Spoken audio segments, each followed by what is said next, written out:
वासुदेवाय कृष्णाय वासुदेवाय हरये परमात्मने प्रणतक्लेशनाशाय गोविन्दाय नमो नमः। सच्चिदानन्दरूपाय विश्वोत्पत्त्यादिहेतवे तापत्रय विनाशाय श्रीकृष्णाय वयं नुमः। नमो नलिननेत्राय वेणुवाद्य विनोदिने राधाधर सुधापान शालिने वनमालिने हे कृष्ण करुणा सिंधो दीनबंधो जगत्पते गोपेश गोपिका कांत राधा कांत नमोस्तुते। राधानाथ समारंभां यतिमाधवेन्द्रार्य मध्यमाम् अस्मद् आचार्य पर्यन्तां वन्दे गुरुपरम्पराम्। वन्देऽहं श्रीगुरोः श्रीयुतपदकमलं श्रीगुरून् वैष्णवांश्च श्रीरूपं साग्रजातं सहगण रघुनाथान्वितं तं सजीवं साद्वैतं सावधूतं परिजनसहितं कृष्णचैतन्यदेवं श्री राधा कृष्ण पादां सहगण ललिता श्री विशाखान्वितांश्च श्री कृष्ण चैतन्य कृपाभिषिक्तं श्री रूप सख्यामृतपूर्णचित्तं श्री राधिका कृष्ण सुखाब्धिमग्नं गोपाल भट्टं प्रभुमाश्रयामि। अहो भाग्यं गौरमार्गानुवर्तिनं देवो राधा रमण यत्र यद्गुरुर्गुणमञ्जरी। अस्मद्गुरुभ्यो नमः। अस्मद्परम गुरुभ्यो नमः। अस्मद्परात्पर गुरुभ्यो नमः। अस्मद्परमेष्ठि गुरुभ्यो नमः। अस्मद्गुरु परंपरायै नमः। श्रीमच्छड्गोस्वामिने नमः। पंचतत्वात्मकं कृष्णं भक्तरूपस्वरूपकं भक्तावतारं भक्ताख्यं नमामि भक्तशक्तिकम्। अनर्पितचरीं चिरात् करुणयावतीर्णः कलौ समर्पयितुम् उन्नतोज्ज्वलरसां स्वभक्तिश्रियम् हरिः पुरटसुन्दरद्युतिकदम्ब सन्दीपित सदा हृदयकन्दरे स्फुरतु वश्यची नन्दन राधा कृष्ण प्रणय विकृतिर्ह्लादिनी शक्तिरस्मादेकात्मानावपि भुवि पुरा देहभेदं गतौ तौ चैतन्याख्यं प्रकटमधुना तद्वयं चैक्यमाप्तम् राधा भावद्युतिसुवलितं नौमि कृष्णस्वरूपम्।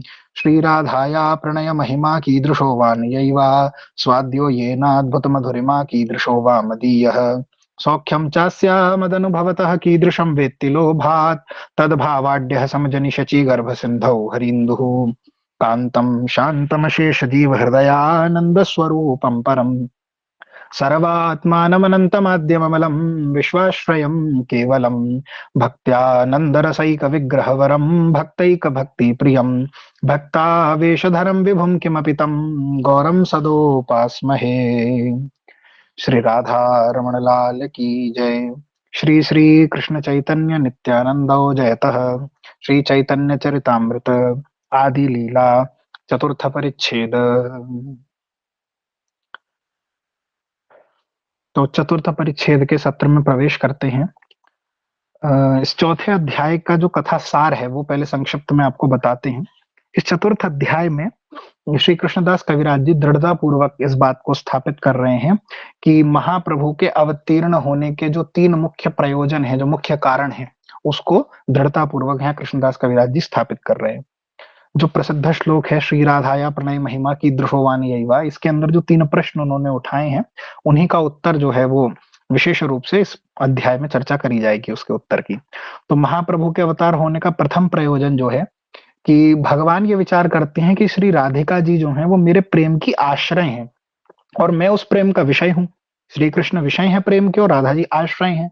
तो विषय होने के कारण जो आश्रय जातीय सुख है, अर्थात जो श्री राधिका जी को सुख प्राप्त होता है, वो सुख का अनुभव करने में स्वयं श्री कृष्ण भी असमर्थ हैं। इसीलिए आश्रय स्वरूप राधिका के भावों का अवलंबन करके भगवान उसका आस्वादन करना चाहते हैं, अतः अवतार लेते हैं महाप्रभु के रूप में। तो ये हो गया प्रथम प्रयोजन। द्वितीय प्रयोजन जो है कि श्रीमती राधिका जिस माधुरी का आस्वादन करती हैं वो जगत आकर्षक होने पर भी भगवान स्वयं उसका आस्वादन नहीं कर सकते। इसीलिए राधिका जी के भावों को और अंग कांति को ग्रहण किए बिना भगवान का प्रयोजन सिद्ध नहीं होगा, इसीलिए भगवान ने अवतार लिया। तृतीय प्रयोजन है कि श्री राधिका के संग से जो सुख भगवान को मिलता है, उसकी अपेक्षा अधिक सुख राधिका जी को भगवान के संग से मिलता है। इसीलिए मुझ में कोई ऐसा अपूर्व रस है जिसका भोग करके राधिका को मुझसे भी अधिक सुख प्राप्त होता है। तो ये जो विजातीय भाव से जब भगवान उस सुख का अनुभव करना चाहते हैं, क्योंकि विजातीय भाव से उस सुख का अनुभव करना भगवान के लिए संभव नहीं है, इसीलिए श्री स्वामिनी जी के भाव और कांति को अंगीकार करके श्री राधा जी के स्वजातीय भावों का आस्वादन करने के लिए ही भगवान महाप्रभु के रूप में अवतार लेते हैं। तो ये जो 3 गूढ़ इच्छाएं हैं महाप्रभु के अवतार के लिए, इन गूढ़ इच्छाओं को पूर्ति करने के लिए ही श्री कृष्ण महाप्रभु के रूप में अवतीर्ण होते हैं। युग धर्म जो हरिनाम संकीर्तन है उसकी स्थापना और श्री अद्वैताचार्य जी की जो आराधना है, जो उन्होंने प्रार्थना करी अवतार लेने के लिए, वो सब श्री चैतन्य महाप्रभु के अवतरण का बाह्य कारण है। यह बात निरूपित करी गई है। श्री स्वरूप दामोदर जी चैतन्य महाप्रभु के अनंतरंग भक्तों में प्रधान है। उनके कड़चा में ये जो श्लोक प्राप्त होता है, उसमें से ही ये गूढ़ तत्व हमें प्राप्त होता है और रूप गोस्वामी जी के श्लोक के द्वारा इस सिद्धांत की दृढ़ता स्थापित हुई है। तो इस अध्याय में इन सब की चर्चा करी जाएगी। साथ ही बड़ा जो विशेष एक विषय है जो इस अध्याय के पूर्त होने तक आएगा, अभी प्रारंभ में आज तो नहीं आएगा, अगले या प्रोबेबली उसके अगले सत्र में आएगा, कि काम और प्रेम इन 2 तत्वों में क्या भेद है, जो बड़ा ही महत्वपूर्ण विषय है। काम और प्रेम तत्व का भेद दिखा करके श्री कृष्ण प्रीति की कामना काम तत्व से कैसे पृथक है और कैसे सर्वश्रेष्ठ है, इसको ग्रंथकार जो है वो यहाँ स्थापित करेंगे। तो श्री महाप्रभु की कृपा से श्री कृष्ण के स्वरूप का निर्णय करते हुए ग्रंथकार जो है वो प्रवेश कर रहे हैं ग्रंथ में, इस परिच्छेद में। तो मंगलाचरण है चतुर्थ परिच्छेद के प्रथम श्लोक से हम प्रारंभ करते हैं। श्री चैतन्य प्रसादेन तद्रूपस्य विनिर्णयम् बालोपि कुरुते शास्त्रम दृष्ट्वा व्रजविलासिनः। अर्थात एक मूर्ख व्यक्ति भी श्री चैतन्य महाप्रभु की कृपा से शास्त्रों को देखकर व्रजविलासी श्री कृष्ण के तत्व स्वरूप का निरूपण करने में समर्थ हो जाता है। बालोपी कुरुते शास्त्रम दृष्ट्वा व्रजविलासिना, व्रजविलासी जो व्रजेंद्र नंदन भगवान श्री कृष्ण हैं, उनके स्वरूप का, उनके तत्व स्वरूप का निरूपण करने में जो है वो समर्थ हो जाता है। कौन समर्थ हो जाता है? चैतन्य प्रसादेन तद्रूपस्य निरूपणम, है ना। महाप्रभु की कृपा से शास्त्रों को देखकर कोई मूर्ख व्यक्ति भी, बालोपी, बाल अर्थात एक बालक भी, मूर्ख शब्द से अभिप्राय बालक जैसे अबोध होता है, बालक को बोध नहीं होता, ऐसे ही जो कुछ नहीं जानता, ऐसे बाल बुद्धि जैसा व्यक्ति भी महाप्रभु जिनकी कृपा से श्री कृष्ण के स्वरूप तत्व को जानने का अधिकारी हो जाता है और जानने में समर्थ हो जाता है। बालक भी गौर सुंदर की कृपा से शास्त्रों को देखकर व्रजेंद्र नंदन श्री कृष्ण अर्थात श्री राधा कृष्ण से अभिन्न गौर सुंदर के तत्व का निरूपण कर सकता है। यह बात इस परिच्छेद के मंगलाचरण के श्लोक में ग्रंथकार कह रहे हैं। अब आगे चलते हैं। तो आगे प्यारों में ग्रंथकार कह रहे हैं, जय जय श्री चैतन्य जय नित्यानंद जय द्वैत चंद्र जय गौर भक्त वृंद। चतुर्थ श्लोकेर अर्थ कैल विवरण पंचम श्लोकेर अर्थ सुन भक्त गण। महाप्रभु श्री चैतन्य देव की जय हो, श्री नित्यानंद प्रभु की जय हो, श्री अद्वैत चंद्र की जय हो, गौर भक्त वृंद की जय हो। अब चतुर्थ श्लोकेर अर्थ कैल विवरण, अब चौथे श्लोक का जो अर्थ था उसका विवरण करा गया। इसके पूर्व के अध्याय में मंगलाचरण का जो चौथा श्लोक है उसके अर्थ को विस्तार से कहा गया है। अब पंचम श्लोकेर अर्थ सुन भक्तगण, अब 5वें श्लोक का जो अर्थ है वो सभी भक्तगण उसको ध्यान से सुने। अब उसकी बात करी जा रही है। पंचम श्लोकेर अर्थ कह सुन दिया मन, अब मन लगाकर पंचम श्लोक के अर्थ को सुनते हैं। मूल श्लोकेर अर्थ करीते प्रकाश, अर्थ लगा इते आगे कहिए आभास। ग्रंथकार कह रहे हैं, मूल श्लोकेर अर्थ करिते प्रकाश, अर्थ लागा इते आगे कहिए आभास। मैंने, ग्रंथकार कह रहे हैं कि मूल श्लोक के अर्थ को प्रकाश करने के लिए पहले उसकी भूमिका प्रस्तुत कर रहा हूं। तो ये जो मूल श्लोक है उसके पहले उसकी भूमिका बता रहे हैं, यानी कि जो 5वां श्लोक है उसको बताने से पहले 5वें श्लोक की भूमिका का निरूपण ग्रंथकार कर रहे हैं। चतुर्थ श्लोकेर अर्थ एई कैल सार प्रेम नाम प्रचारिते एई अवतार। मैंने चौथे श्लोक का सारार्थ कह दिया है कि श्री गौरांग महाप्रभु का जो अवतार है वो इस जगत में नाम संकीर्तन के प्रचार और श्री कृष्ण के प्रेम को प्रदान करने के लिए हुआ है। चौथे श्लोक में हमने ये विषय देखा था, महाप्रभु का अवतार किस प्रकार युग धर्म जो है नाम संकीर्तन का प्रचार और श्री कृष्ण के प्रेम को प्रदान करने के लिए महाप्रभु का अवतार हुआ है। अब सत्य ए हेतु किंतु एहो बहिरंग आर एक हेतु शून्य आछे अंतरंग। तो ये जो हेतु है, ये जो कारण है, ये बात तो बिल्कुल सत्य है, परंतु ये एहो बहिरंग, यह जो है ये केवल बहिरंग अर्थात बाह्य कारण है। श्री चैतन्य महाप्रभु के अवतार का बाह्य कारण मात्र है। क्या बाह्य कारण है? श्री चैतन्य महाप्रभु के अवतार का बाह्य कारण है कि श्री युग धर्म नाम संकीर्तन का प्रचार और श्री कृष्ण के प्रेम का दान। महाप्रभु का अवतार क्या, ये जो दो कारण हैं ये केवल बाह्य हैं, ये मूल प्रयोजन नहीं है। आर एक हेतु शून्य आछे अंतरंग। अब इसके अलावा एक अंतरंग हेतु, एक अंतरंग कारण और है, अब वो आप लोग सुनिए। तो ग्रंथकार आगे कह रहे हैं, क्या है वो हेतु? पूर्वे जेन पृथ्वीर भार हरिवारे कृष्ण अवतीर्ण हैला शास्त्रे ते प्रचारे। और स्वयं भगवानेर कर्म नहे भार हरण स्थिति करता विष्णु करे जगत पालन। और किंतु कृष्णेर से है अवतार काल भार हरण काल ताते हैला मिशाल। बड़ी सुंदर बात कही। ग्रंथकार कह रहे हैं कि पूर्व जैन पृथ्वीर भार हरिवारे कृष्ण अवतीर्ण हैला शास्त्रे ते प्रचारे। अर्थात शास्त्रों में वर्णन है कि पूर्व काल में, पूर्व काल अर्थात द्वापर युग में श्री कृष्ण इस पृथ्वी का भार हरण करने के लिए अवतीर्ण हुए थे। कृष्ण अवतीर्ण हैला शास्त्रे ते प्रचारे। शास्त्र में यह बात निरूपित है कि पूर्व काल में अर्थात कि द्वापर युग में पृथ्वी का भार हरण करने के लिए भगवान श्री कृष्ण ने अवतार लिया था। यह बात शास्त्र में है। फिर आगे कह रहे हैं कि स्वयं भगवानेर कर्म नहे भार हरण। जो स्वयं भगवान होते हैं उनका कार्य भार हरण करना उनका कार्य नहीं होता। स्थिति करता विष्णु करे जगत पालन। इस जगत का पालन तो जो स्थिति करता विष्णु भगवान है वो ही इस जगत का पालन करते हैं। किंतु कृष्णेर से हय अवतार काल और भार हरण काल ताते हैला मिशाल। ठीक है। भू भार हरण यानी धरती का जो भार बढ़ जाता है पाप के कारण युग युग में, उसको हरण करने का जो कार्य है वो स्वयं भगवान का नहीं है, वो तो स्थिति करता श्री विष्णु भगवान का कार्य है। और श्री विष्णु ही असुरों का संहार करके जगत का पालन करते हैं। किंतु जब श्री कृष्ण के अवतार ग्रहण का समय आया तो उस समय पृथ्वी के भार हरण का काल भी उपस्थित हो गया। यानी ये दो बातें एक साथ एक पॉइंट पर आ गई। मतलब भगवान कृष्ण के अवतार का भी काल आ गया और धरती के भार हरण का भी काल आ गया। इसीलिए ये कैसे दोनों मिलकर एक हुए, अब हम इस बात को देखते हैं। तो क्या कह रहे हैं आगे? पूर्ण भगवान अवतरे जेई काले आर सब अवतार ताते आसी मिले। नारायण चतुर्व्यूह मत्स्याद्य अवतार युग मनवंतरावतार यत आछे आर। सभे आसी कृष्ण अंगे हय अवतीर्ण एछे अवतरे कृष्ण भगवान पूर्ण। तो कह रहे हैं कि पूर्ण भगवान अवतरे यही काले। जिस समय जिस काल में पूर्ण भगवान अवतरित होते हैं उस समय अन्य जितने भी अवतार हैं वो सब भगवान में ही समाहित हो जाते हैं। भगवान नारायण चतुर्व्यूह, भगवान के जो मत्स्य व्यूह अवतार हैं जैसे वासुदेव संकर्षण प्रद्युम्न अनिरुद्ध, ये जो चतुर्व्यूह हैं भगवान के। फिर मत्स्य आदि जो भगवान के अंशावतार हैं। फिर भगवान के युगावतार हैं, मनवंतरावतार हैं, और जितने भी प्रकार के अन्य अवतार होते हैं सभे आसी कृष्ण अंगे हय अवतीर्ण। ये सब अवतार श्री कृष्ण के अंगों में समाहित होकर अवतीर्ण हो जाते हैं। ऐसे अवतरे कृष्ण भगवान पूर्ण। इस प्रकार पूर्ण भगवान श्री कृष्ण का अवतार होता है। यानी जब जब जिस काल में पूर्ण भगवान श्री कृष्ण आते हैं, स्वयं भगवान अवतार लेते हैं, तो भगवान के जितने भी व्यूह हैं, मूल नारायण भगवान हैं, और उसके बाद भगवान के जितने मत्स्य आदि अवतार हैं, योगावतार हैं, मनवंतरावतार हैं, ये सब भगवान श्री कृष्ण के अंग में ही आकर विराजमान हो जाते हैं।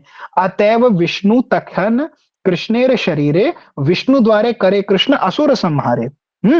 इसीलिए विष्णु जो है वो उस समय श्री कृष्ण के शरीर में रहते हैं और विष्णु के द्वारा ही श्री कृष्ण असुर संहार कराते हैं।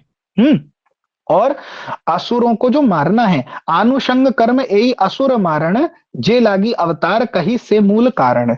तो ये जो असुरों का मारना आदि है ना, ये भगवान के आनुषंगिक कार्य हैं, है ना। आनुषंगिक का अर्थ होता है ये भगवान के सेकेंडरी कार्य हैं, ये मूल कारण नहीं है। किंतु जिसके लिए भगवान का अवतार होता है वो मूल कारण है। अब मूल कारण जो है वो आगे बताया जाएगा।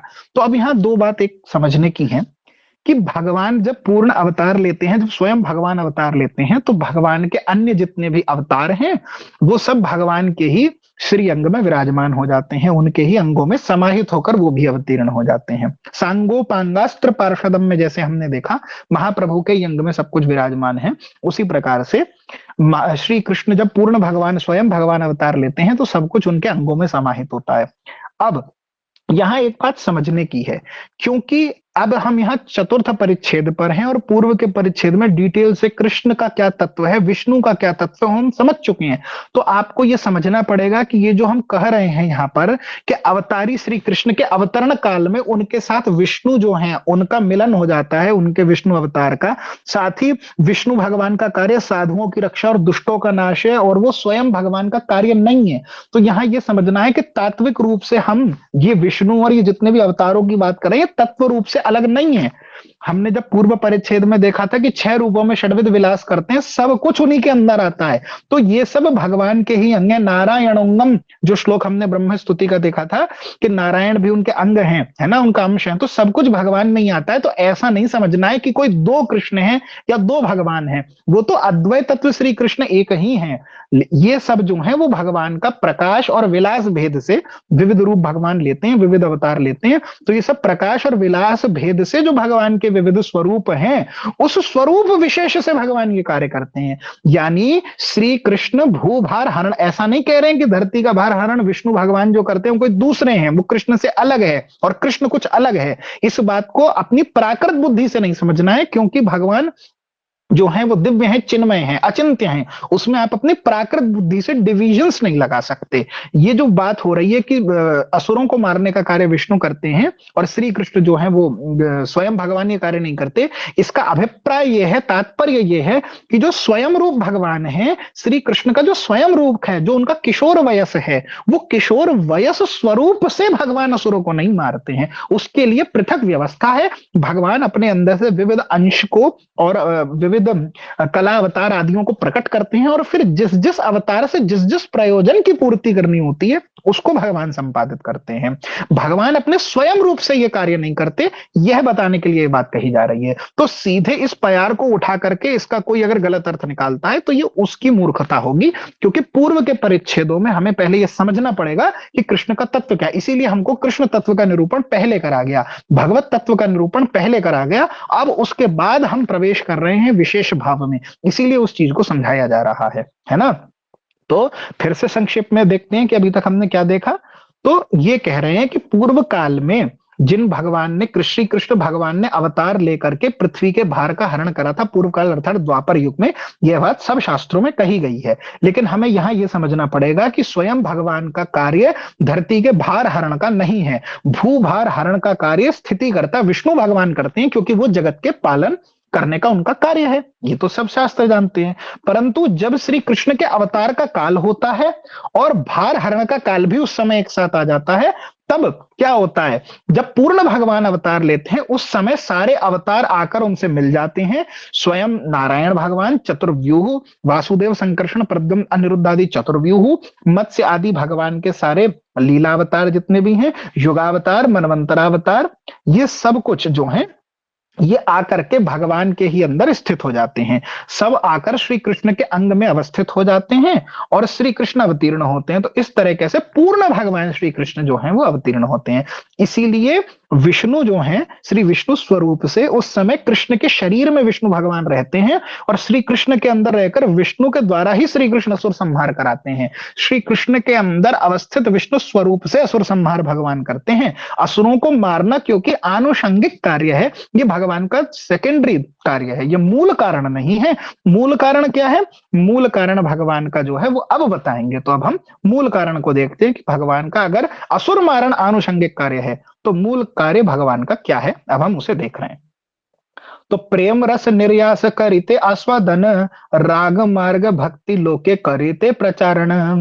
अर्थात भगवान के आगमन का मूल कारण क्या है? तो भगवान के आवरण का आगमन का जो मूल कारण है वो है, क्योंकि श्री कृष्ण जो है वो रसिक शेखर है, तो प्रेम रस का निर्यास, प्रेम रस निर्यास का आस्वादन करना और राग मार्ग की भक्ति का जगत में प्रचार करना, ये भगवान के अवतरण का कारण है। अब आप कहेंगे श्री कृष्ण ने प्रेम रस का निर्यास कैसे किया? तो प्रेम रस निर्यास का क्या अभिप्राय है और राग मार्ग की भक्ति किसे कहते हैं? तो आज हम जो है पूर्व में भी प्रश्न हमारे पास लोगों ने पूछे थे कि रागात्मिका रागानुगा को बताइए, तो आज हम स्पष्ट रूप से भक्ति रसामृत सिंधु से परिभाषा को देखेंगे कि क्या मूल परिभाषा है रागात्मिका की, रागानुगा की। राग किसे कहते हैं, पहले तो राग को ही समझेंगे, फिर रागात्मिका किसे कहते हैं, रागानुगा कैसे कहते हैं, और इस प्रकार से हम सब निरूपण देखेंगे, विभाव अनुभाव आदि को भी देखेंगे कि किसे कहते हैं।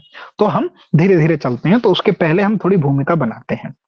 देखिए, भगवान श्री कृष्ण ने गीता में अर्जुन से एक बात कही है, आप सब जानते हैं, बड़े प्रसिद्ध श्लोक हैं, यदा यदा हि धर्मस्य ग्लानिर्भवति भारत अभ्युत्थानम धर्मस्य तदात्मानं सृजाम्यहम्। और भगवान ने कहा, परित्राणाय साधूनां विनाशाय च दुष्कृतां धर्म संस्थापनार्थाय संभवामि युगे युगे। तो भगवान क्या कह रहे हैं, भगवान कह रहे हैं कि हे भारत, जब जब धर्म की हानि होती है और अधर्म की वृद्धि होती है, तब तब मैं अपने नित्य सिद्ध देह को प्रकट करता हूं। मैं अपने एकांत भक्तों के परित्राण, दुष्टों के विनाश और धर्म की स्थापना के लिए, संस्थापना के लिए युग युग में आविर्भूत होता हूं। ये बात भगवान ने कही है, सब जानते हैं, गीता का बड़ा प्रसिद्ध श्लोक है।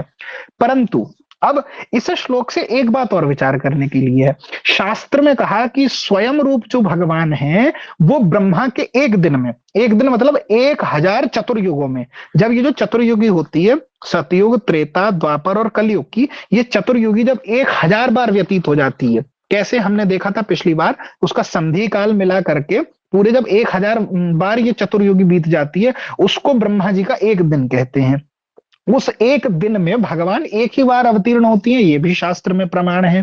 तो जब भगवान ने कह दिया कि मैं ब्रह्मा के दिन में एक बार होता हूं, फिर गीता में अर्जुन से कह रहे हैं संभवामि युगे युगे, में युग युग में आता हूं, तो भगवान की ही बात से शास्त्र की बात कट गई, या शास्त्र की बात से भगवान की बात कट गई ना कट गई? तो इस विरोधाभास को कैसे समझा जाएगा? तो इस ही विरोधाभास में इस बात का उत्तर छिपा है कि भगवान स्वयं रूप से ब्रह्मा के दिन में केवल एक बार अवतीर्ण होते हैं, प्रति युग में नहीं। तो गीता के श्लोक का तात्पर्य यह है कि जो संभवामी युगे युगे की बात है, उस युग युग में भगवान श्री कृष्ण युगावतार के रूप में प्रकट होते हैं, स्वयं रूप में नहीं। स्वयं रूप में श्री कृष्ण प्रकट नहीं होते। अर्जुन से जो भगवान कह रहे हैं संभवामी युगे युगे, वो कार्य भगवान अपने युगावतार रूप के द्वारा संपादित करते हैं। ठीक है।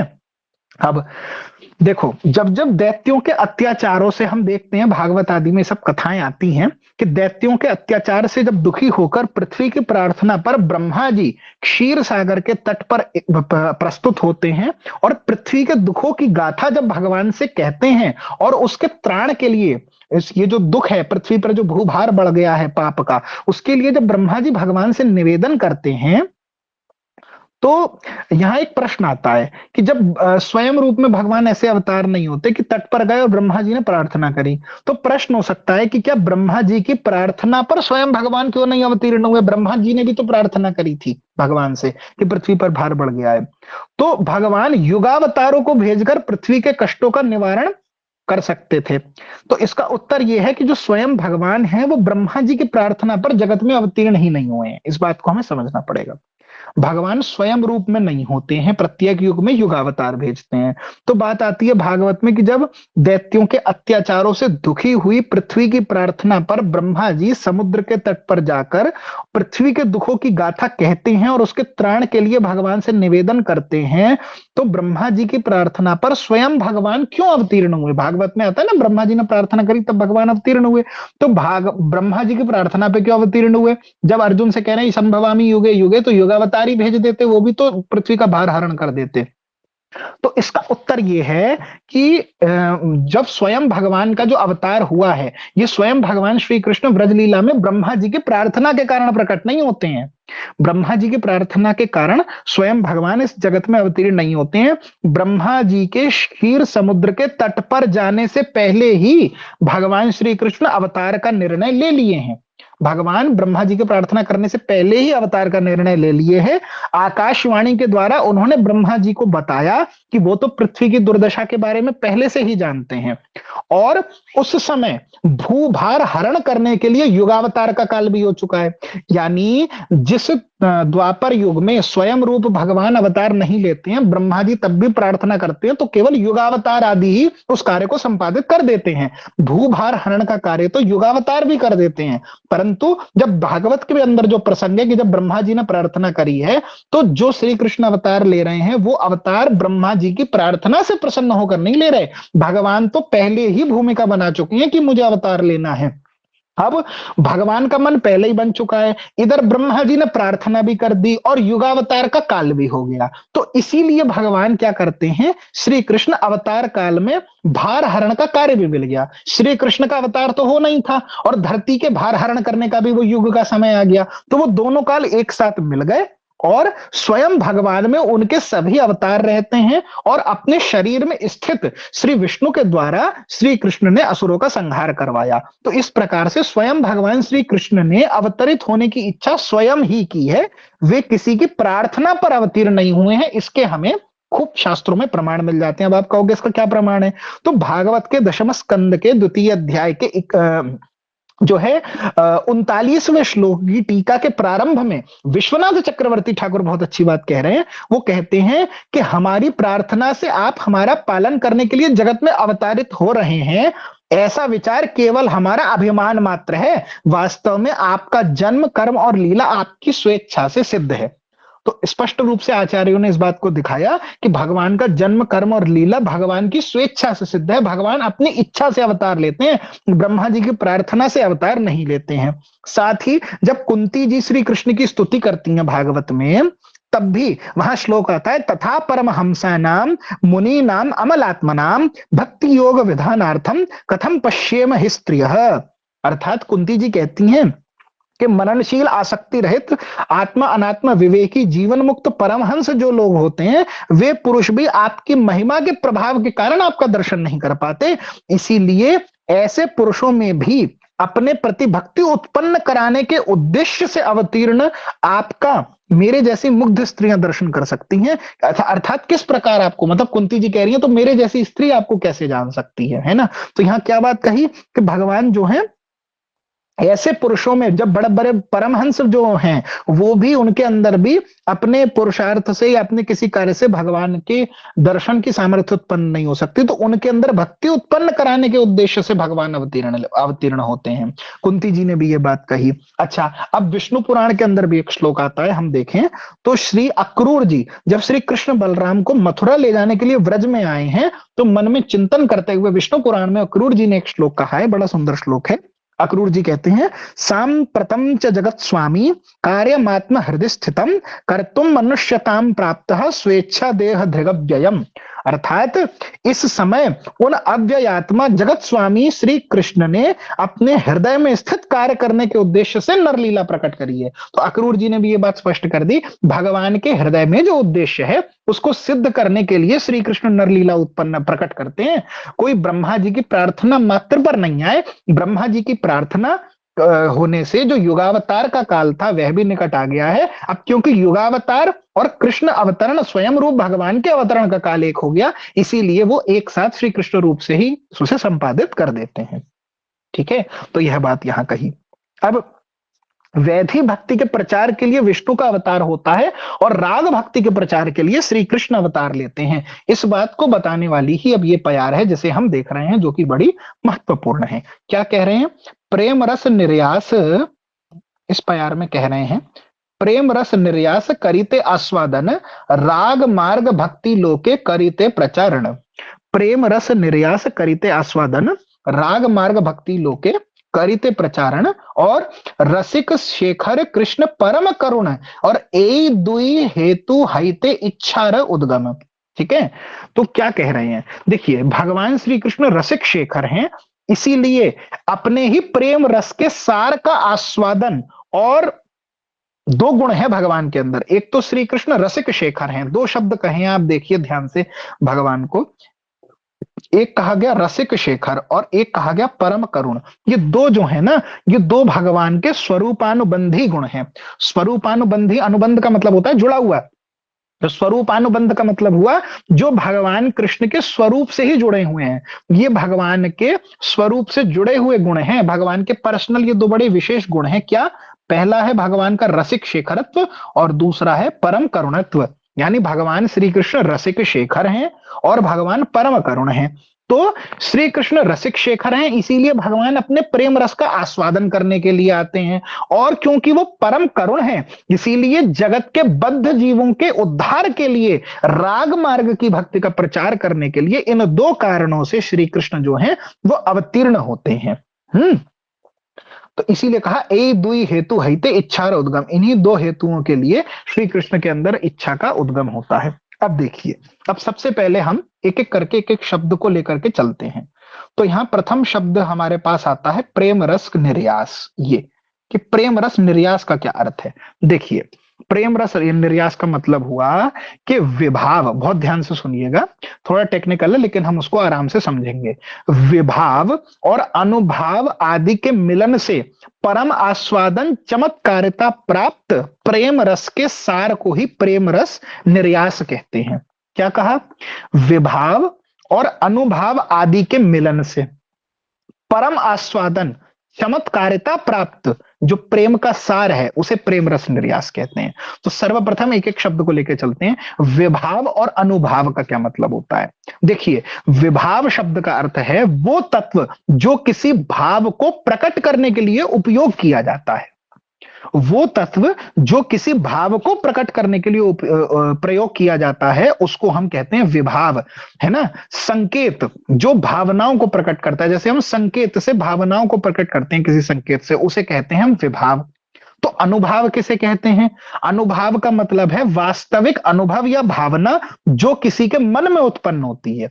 तो अनुभाव का मतलब हो गया वास्तविक अनुभव या जो भावना किसी के मन में उत्पन्न होती है और उस मन की भावना को व्यक्त करने के लिए विभाव का प्रयोग करा जाता है। विभाव मतलब वो तत्व या वो संकेत जिसका उपयोग करा जा रहा है किसी भाव को प्रकट करने के लिए, अपने किसी भाव को प्रकट करने के लिए जिस संकेत का प्रयोग करा जा रहा है उसे विभाव कहते हैं, और जो मन के अंदर अनुभव या भावना छुपी है उसे अनुभाव कहते हैं। तो विभाव अनुभाव आदि के मिलन से, यानी मन में जो भाव उत्पन्न है और उसको प्रकट करने के लिए जो संकेत आदि प्रकट करे जा रहे हैं, इनके मिलन से परम आस्वादन और चमत्कारिता प्राप्त जो प्रेम का सार है उसे कहते हैं प्रेम रस निर्यास। तो ऐसे प्रेम रस निर्यास करिते आस्वादन, ऐसे प्रेम रस निर्यास का स्वयं आस्वादन करने के लिए हृदयगत भाव और उन हृदयगत भावों को प्रकट करने के जो संकेत हैं, जो विभाव हैं, उन विभावों के मिलन से जो एक दिव्य प्रेम की चमत्कारिता प्रकट होती है, उस प्रेम के नेक्टर, उस सार को आस्वादन करने के लिए, ये बात हुआ इस प्यार का प्रथम अर्ध का अर्थ। और आगे राग मार्ग भक्ति लोके करिते प्रचारणम। तो जी राग मार्ग की भक्ति किसे कहा, तो राग मार्ग भक्ति अर्थात रागानुगा भक्ति। तो अब बात आती है कि जी रागानुगा भक्ति क्या होती है। बहुत सारी बातें हैं, सब लोग अलग अलग बात करते हैं, कुछ क्लैरिटी नहीं है। तो अभी हम रागानुगा भक्ति की परिभाषा देखेंगे, रागात्मिका की और राग की ही परिभाषा देखेंगे। तो सर्वप्रथम हम देखते हैं कि क्या होती है ये। तो भक्ति रसामृत सिंधु के पूर्व विभाग के अंदर इसकी परिभाषा आती है, बहुत विशेष है, सब लोग इसको नोट कर लीजिए। इष्टे स्वरसिकी राग परमाविष्टता भवेत तन्मयी या भवेद भक्ति ही सात्र रागात्मिकोदिता और विराजंतीम अभिव्यक्तम व्रजवासी जनादिषु रागात्मिका मनुस्रता यासा रागानुगोच्यते। तो ये रागात्मिका और रागानुगा की परिभाषा है। सबसे पहले रागात्मिका की परिभाषा, तो क्या कहा जा रहा है, इष्टे स्वरसिकी राग परमाविष्टता भवेत। इष्टे स्वरसिकी राग अर्थात इष्ट श्री कृष्ण में स्वाभाविकी जो एक प्रेममयी तृष्णा है, यानी श्री कृष्ण के अंदर स्वाभाविक जो एक प्रेम की तृष्णा, तृष्णा का अर्थात होता है प्यास, किसी चीज को प्राप्त करने की लौल्यता। तो जो श्री कृष्ण इष्ट है हमारे, ऐसे इष्ट श्री कृष्ण को प्राप्त करने की या श्री कृष्ण में जो स्वाभाविक एक प्रेममयी तृष्णा है उसके कारण अपने इष्ट में परमाविष्टता होना, परमाविष्टता का अर्थ हुआ आवेश या प्रवेश होना, उस प्रेममयी तृष्णा को राग कहते हैं। तो राग शब्द की परिभाषा है कि अपने इष्ट श्री कृष्ण में जो स्वाभाविक प्रेम की तृष्णा है, श्री कृष्ण के प्रति स्वाभाविक प्रेम की जो तृष्णा है, और उस तृष्णा के कारण श्री कृष्ण हमारे विषय बने हैं, उसमें हमारा, उनके अंदर हमारा आवेश हो रहा है, उनमें हम उनके अंदर प्रवेश करना चाह रहे हैं, कृष्ण के विषय को जानना चाह रहे हैं। तो कृष्ण के प्रति जो स्वाभाविक प्रेम है, स्वाभाविक प्रेम को प्राप्त करने की जो तृष्णा होती है, इसको राग कहते हैं। ठीक है, तो ये तो हो गई राग की परिभाषा। और तन्मयी या भवेद भक्ति ही सात्र रागात्मिकोदिता, तो ऐसी रागमयी भक्ति को ही क्या कहते हैं, रागात्मिका भक्ति कहते हैं। यानी श्री कृष्ण में ऐसी भक्ति जो स्वाभाविकी है, जो स्वाभाविकी प्रेम की तृष्णा, श्री कृष्ण के प्रेम को प्राप्त करने की जो प्यास भक्त के हृदय में है, ये जो स्वाभाविक प्यास है, इसी से जो भक्ति उत्पन्न है उसे कहते हैं रागात्मिका भक्ति।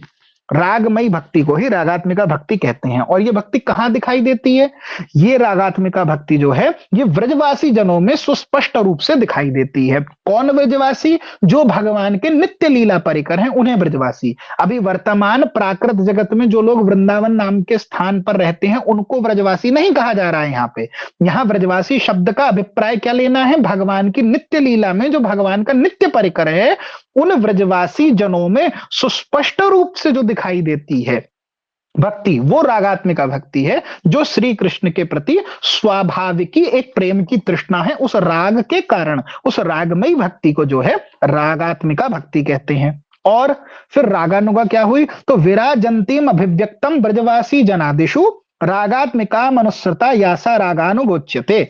और उस रागात्मिका भक्ति का जो अनुगमन करने वाली भक्ति है, या उसका जो अनुसरण करती है, उसे रागानुगा भक्ति कहते हैं। तो व्रजवासियों का तो सहज स्वाभाविक प्रीति है भगवान में, उन व्रजवासियों की जो सहज स्वाभाविकी प्रेममयी तृष्णा, प्रेम की प्रीति है, जो राग है ब्रजवासियों का भगवान के प्रति, उस राग के पीछे पीछे चलने वाली, उसका अनुसरण या अनुगमन करने वाली जो भक्ति है, उसे कहते हैं रागानुगा भक्ति। राग और अनुग, अनुग का मतलब होता है अनुसरण करना। तो जो राग मार्गी रागात्मिका भगवान के भक्त हैं, उनके अनुगत्य में जो भक्ति संपादित करी जाती है, उसे ही रागानुगा भक्ति कहते हैं। तो यह बात हुई रागानुगा। तो प्यार में क्या कहा कि राग मार्ग भक्ति लोके करिते प्रचारण, इस लोक में राग मार्ग की भक्ति का प्रचार करने के लिए जो है वो भगवान श्री कृष्ण अवतार लेते हैं। तो हमने रागात्मिका और रागानुगा भक्ति को देखा, परिभाषा को देखा। अब हम समझते हैं भगवान इसको अवतार के लिए क्यों अवतार ले रहे हैं, इसके प्रचार के लिए। तो कह रहे हैं कि अन्य युगावतार जो हैं वो इस जगत में वैधि भक्ति की स्थापना के लिए अवतीर्ण होते हैं। वैधि भक्ति जो शास्त्र की विधि के अनुसार भक्ति करी जा रही है। शास्त्र में कहा गया कि भगवान की भक्ति करनी चाहिए, तो शास्त्र के कथनानुसार या शास्त्र की आज्ञानुसार जो भगवान के प्रति भक्ति करी जाती है, वो वैधि भक्ति है। श्री कृष्ण के प्रति स्वाभाविक प्रेम की तृष्णा, वो जो राग है, उस स्वाभाविक राग के कारण जो भक्ति करी जा रही है, वो रागात्मिका भक्ति है। और रागात्मिका भक्तों के अनुगत्य में जो भक्ति करी जाती है, वो रागानुगा भक्ति है। तो हमें ये अंतर समझना पड़ेगा। तो अन्य जो युगावतार हैं वो वैधि भक्ति की स्थापना के लिए अवतीर्ण होते हैं, परंतु स्वसुख वासना शून्य और कृष्ण सुखैक तात्पर्यमयी सेवा में श्री कृष्ण के प्रति भक्तों का जो ऐश्वर्य ज्ञानहीन विशुद्ध प्रेम प्रकाश है, वो प्रेम रस का सार आस्वादन करने के लिए जीवों में रागानुगा भक्ति के प्रचार के रूप में के लिए श्री कृष्ण ब्रज में अवतीर्ण होते हैं। तो जी क्या कहा, देखिए, स्वसुख वासना शून्य, यानी भक्त के अंदर जब स्वयं के सुख की वासना से वो शून्य हो जाता है, यानी उसको स्वयं के सुख से कोई मतलब नहीं है, केवल कृष्ण सुखैक तात्पर्यमयी सेवा करना चाहता है।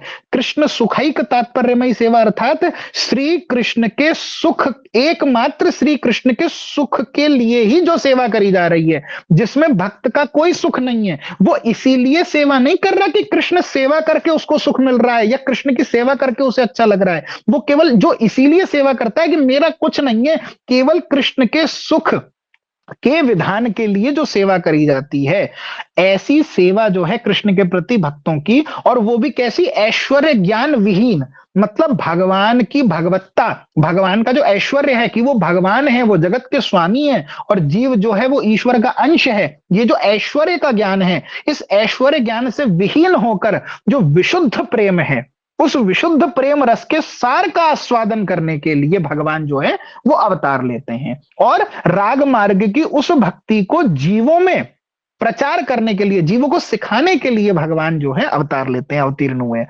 तो ये ही जो है ये स्वयं भगवान श्री कृष्ण के अवतार का अंतरंग कारण है। तो यहां हमने श्री कृष्ण के अवतार के भी अंतरंग कारण को देखा। ब्रह्मा जी की स्तुति श्री कृष्ण के अवतार का बाह्य कारण मात्र है, वह नहीं है, वो तो युगावतार भी कर देता, परंतु अंतरंग कारण क्या है कि भगवान के अंदर स्वरूपानुबंधी दो गुण हैं। हमने बताया भगवान के स्वरूप से attach, there are two qualities of भगवान जो उनके स्वरूप से अटैच्ड हैं।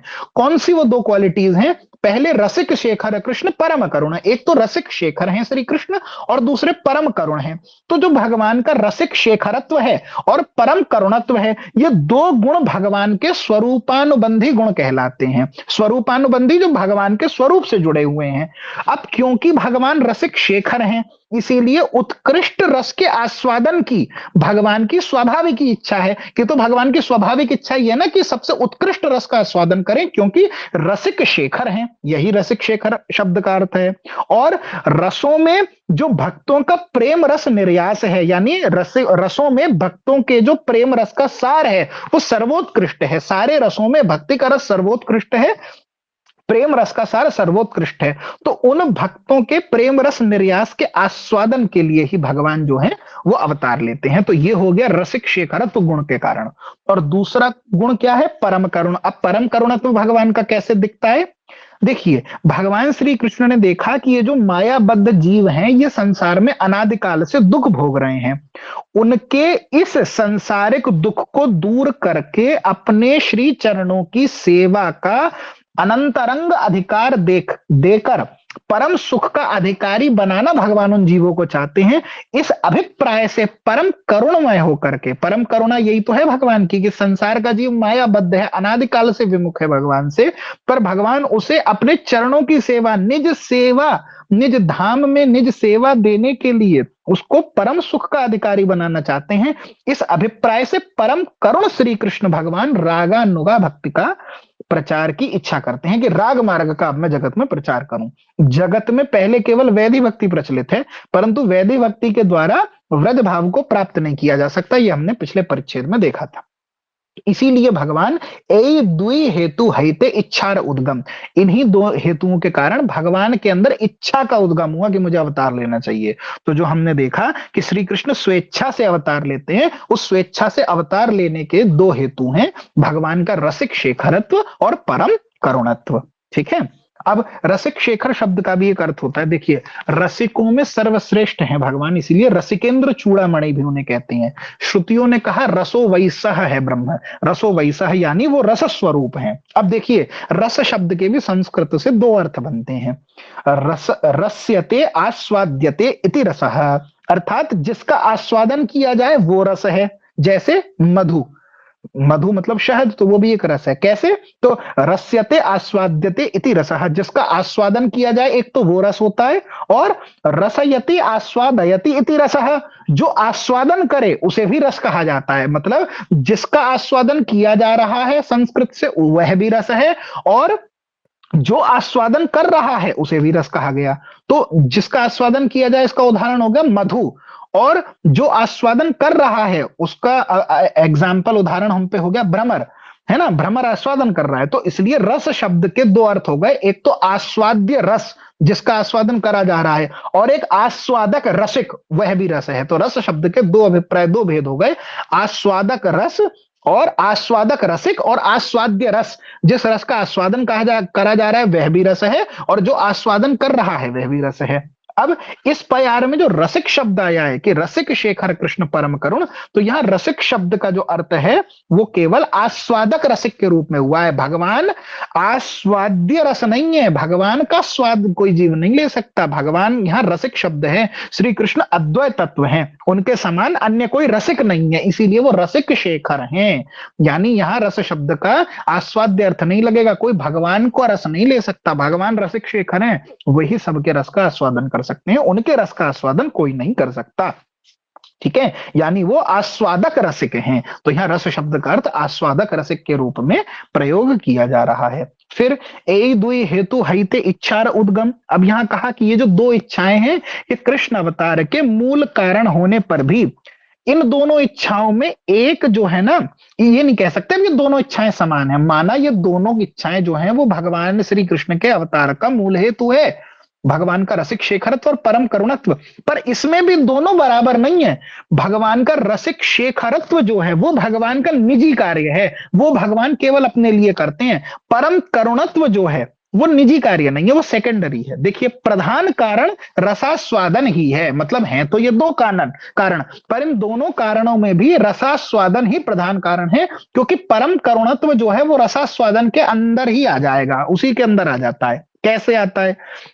देखिए, चैतन्य चरितामृत की ही आदि लीला के अंदर हमें एक प्यार मिलती है, अवतारेर आर एक आछे मुख्य बीज रसिक शेखर कृष्णेर से ही कार्य निज। यानी भगवान का ये तो मुख्य कारण तो रसास्वादन ही है, ठीक है। लोक निस्तारिव यही ईश्वर स्वभावंती लीला में आता है, करुणा जो है वो भगवान का स्वरूपगत गुण है, इसके वशीभूत होकर वो जीव के निस्तार की चेष्टा करते हैं, ठीक है। यानी इस करुणा के वशीभूत होकर भगवान जीवों के निस्तार के उद्देश्य से राग मार्ग की भक्ति के प्रचार की इच्छा करते हैं। अब रसास्वादन की जो स्पृहा है भगवान के अंदर, वो परिपूर्ण होने से जीवों के लिए राग मार्ग की भक्ति के प्रचार का जो कार्य है वो आनुषंगिक रूप से स्वतः ही हो जाता है। अरे, जब भगवान रस का आस्वादन करना चाहते हैं तो रस का आस्वादन करने के लिए रस का प्रचार भी तो होना होगा, तभी तो रस का आस्वादन होगा। तो यानी रसास्वादन रसिक शेखरत्व के अंदर परम करुणत्व स्वाभाविक रूप से अवस्थित हो गया। दोनों कारणों को अंतरंग कहने का हेतु यह है कि दोनों कार्य श्री कृष्ण के निज कार्य हैं, उनके अतिरिक्त और कोई इस कार्य को नहीं कर सकता। तो ए दुई हेतु हईते इच्छारोद्गम, यहां दोनों को ए दुई हेतु इसलिए कहा गया कि श्री कृष्ण के अतिरिक्त ये काम कोई नहीं कर सकता। कौन सा काम? प्रेम रस निर्यास का आस्वादन और राग मार्ग की भक्ति का प्रचारण। ये दो काम श्री कृष्ण के अलावा और कोई नहीं कर सकता, नहीं कर सकता, नहीं कर सकता। किसी अन्य स्वरूप से भगवान इन कार्यों को संपादित नहीं कर सकते। प्रेम रस का निर्यास का आस्वादन और राग मार्ग की भक्ति का प्रचारण, ये दोनों काम भगवान के निज काम हैं। तो विशेष करके रसिक शेखरत्व होने के कारण भगवान इसे संपादित करते हैं, और संपादित करने के उद्देश्य से फिर गौण रूप से जो है वो प्रचार तो हो ही जाता है उसका, तो परम करुण होकर भगवान उसका प्रचार भी कर देते हैं, ठीक है। अब आगे प्यारों पर चलते हैं। आगे ग्रंथकार कह रहे हैं, ऐश्वर्य ज्ञानेते सब जगत मिश्रित, ऐश्वर्य शिथिल प्रेमे नाही मोर प्रीत। अब ये सबसे विशेष प्यार जो है चैतन्य चरितामृत की हैं, तो जो जिनका राग मार्ग में विशेष प्रवेश नहीं है उन लोगों के तो बड़ी भारी पड़ती हैं ये प्यारें। तो बड़ी बड़ी विशेष और पर्सनल हमको सबसे प्रिय प्यारे हैं। इसमें भगवान ने अपने मन की बात यहाँ कही है। तो इन प्यारों को, ये जो तीन प्यारे हैं, इन्हें बहुत ध्यान से हमें देखना है।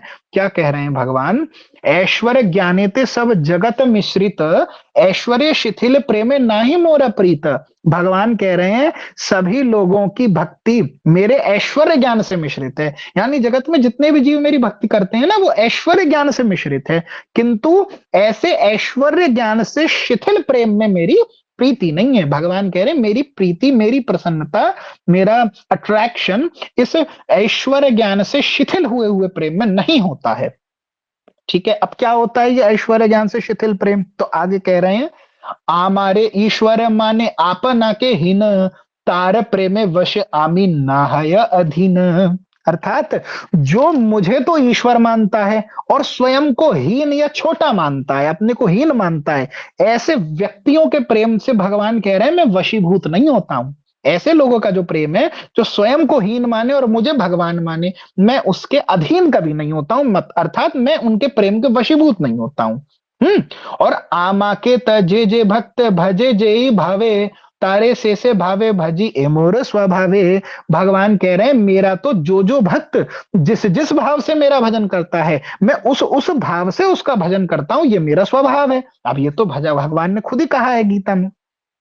देखिए, श्री कृष्ण के अवतीर्ण होने के समय भगवान का जब भार हरण का काल भी आ गया, जगत के भार हरण का कार्य उपस्थित होने से पूर्ण भगवान श्री कृष्ण के अंग में नारायण, चतुर्व्यूह, वासुदेव, संकर्षण, प्रद्युम्न, अनिरुद्ध, मत्स्य आदि अंशावतार, युगावतार, मनवंतरावतार सभी श्री कृष्ण के अंगों में अवतीर्ण हो जाते हैं। पूर्ण भगवान में उनके अंग और अंश आदि खंड रूप जितने भी भगवतावतार हैं वो अवश्य ही आश्रय करते रहते हैं, तथा उनके द्वारा नियुक्त जो पालन करता विष्णु है वो श्री कृष्ण के स्वरूप में ही विराजमान रहते हैं। ये विष्णु भगवान ही असुरों का संहार करते हैं, हमने अभी तक देखा। असुरों का वध कृष्ण अवतार का केवल आनुषंगिक कार्य है। तो हमने ये शब्द बार बार बोला, आनुषंगिक। आनुषंगिक का मतलब होता है सहवर्ती। जो काम अपने आप घटित हो जाए उसे कहते हैं आनुषंगिक। जो अपने आप घटित हो जाता है, जो सहवर्ती है, यानी जिसके लिए अलग से चेष्टा नहीं करी जा रही। किसी एक कार्य को कर रहे थे और साइड बाय साइड हो गया वो, तो आनुषंगिक कार्य है। एंसिलियरी या सेकेंडरी, या जिसे हम कहते हैं कोलैटरल, तो इंग्लिश में जिसको कोलैटरल या एंसिलियरी बोलते हैं, जो आप घटित हो जाता है। जैसे कोई किसान आम की फसल को प्राप्त करने के लिए, आम के फल का आस्वादन करने के लिए वृक्ष लगाए, तो आम के पेड़ को लगाने का मूल उद्देश्य केवल फल खाना था।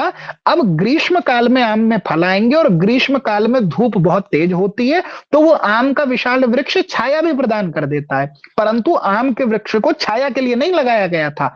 आम के वृक्ष का छाया देना उसका आनुषंगिक कार्य है। आनुषंगिक अर्थात अपने आप घट गया, सहवर्ती कार्य है। मूल कार्य आम के वृक्ष का आम का फल देना है, छाया प्रदान करना उसका आनुषंगिक या सहवर्ती कार्य है, जो बिना किसी प्रयास के साइड से हो गया है। इसी प्रकार से असुरों को विनाश करना, असुरों का वध करना कृष्ण अवतार का आनुषंगिक कार्य है। अब स्वयं रूप भगवान आए हैं और सारे के सारे अवतार उनके अंग में स्थित हैं, तो असुरों का विनाश तो हो ही जाएगा, परंतु श्री कृष्ण की चेष्टा उसके लिए नहीं है। प्रेम रस के सार के आस्वादन और राग तथा भक्ति को जगत में प्रचार करने के लिए ही परम रसिक और परम करुणामय श्री कृष्ण अवतीर्ण होने की इच्छा प्रकट करते हैं। देखिए, और श्री कृष्ण के मन का यह भाव है कि ऐश्वर्य ज्ञान से यह जगत परिपूरित है। उस ऐश्वर्य ज्ञान से जो शिथिल प्रेम उदित होता है उसमें मेरी प्रीति नहीं है। ऐश्वर्य ज्ञानिते सब जगत मिश्रित, ऐश्वर्य शिथिल प्रेम ना ही मोर प्रीत। ऐश्वर्य से शिथिल प्रेम में भगवान की प्रीति नहीं है। जो भक्त तो स्वयं को छोटा मान के मुझे ईश्वर मानता है, उसका प्रेम ऐश्वर्यगत प्रेम है। मैं कभी भी उस प्रेम के अधीन नहीं होता हूं, क्योंकि भगवान कह रहे हैं जो जिस भाव से मेरा भजन करता है मैं उसी भाव से उसका भजन करता हूं। ठीक है, ऐश्वर्य ज्ञानी। तो अब ऐश्वर्य प्रेम क्या है, फिर से एक बार देखते हैं। देखिए, ऐश्वर्य ज्ञानी जो भक्त होता है वह श्री कृष्ण को अनंत कोटि ब्रह्मांडों के नायक के रूप में जानता है, समस्त भगवत स्वरूपों के ईश्वर के रूप में भगवान को मानता है, और स्वयं को धूल कण से भी तुच्छ मानता है। ऐसा मानने के कारण जो ऐश्वर्य ज्ञानी भक्त है वो श्री कृष्ण के अनुग्रह का प्रार्थी है। किसका प्रार्थी है? अनुग्रह का। अर्थात वो भगवान कृष्ण के अधीन मानता है स्वयं को। तो जब उसी ने भगवान कृष्ण के अधीन स्वयं को मान रखा है, तो बताओ कृष्ण कैसे उसके अधीन हो जाएंगे, है ना? जब उसने स्वयं कृष्ण के अधीन खुद को माना है, तो कृष्ण कभी भी उसके अधीन नहीं होते हैं। और प्रेम की जिस अवस्था में पहुंचकर भक्त श्री कृष्ण को वशीभूत कर लेते हैं, ऐश्वर्य ज्ञानी भक्त कभी भी प्रेम की उस अवस्था को प्राप्त नहीं कर सकते, क्योंकि ऐश्वर्य ज्ञान से क्या होता है, उनका जो प्रेम है वो शिथिल हो जाता है, और श्री कृष्ण ऐसे प्रेम के वशीभूत नहीं होते हैं, अर्थात ऐसे प्रेम में उनकी प्रीति नहीं होती है। अब जी हाँ, एक प्रश्न उठता है, बहुत अच्छा, बड़ा विशेष एक प्रश्न। क्या कि अगर श्री कृष्ण केवल शुद्ध प्रेम करने वाले भक्तों के अधीन होते हैं और ऐश्वर्य ज्ञान से युक्त जो भक्त हैं उनके अधीन नहीं होते हैं, तो क्या इसके द्वारा श्री कृष्ण पक्षपाती हैं? ये बात सिद्ध नहीं हो रही कि श्री कृष्ण तो पक्षपात कर रहे हैं। वो केवल प्रेम जो भक्त हैं, शुद्ध प्रेमी भक्तों के तो कह रहे हैं मैं अधीन हो जाता हूं, पर ऐश्वर्य ज्ञान से जो मेरा प्रेम करते हैं तो ऐश्वर्य ज्ञान युक्त भक्तों के अधीन नहीं होते, तो कृष्ण तो पक्षपाती हो गए। तो क्या कृष्ण में पक्षपाती होने का दोष नहीं है? तो इसका उत्तर है कि भगवान कह रहे हैं जो भक्त जिस भाव से मेरा भजन करता है मैं उसके ऊपर उसी अनुरूप अनुग्रह करता हूं।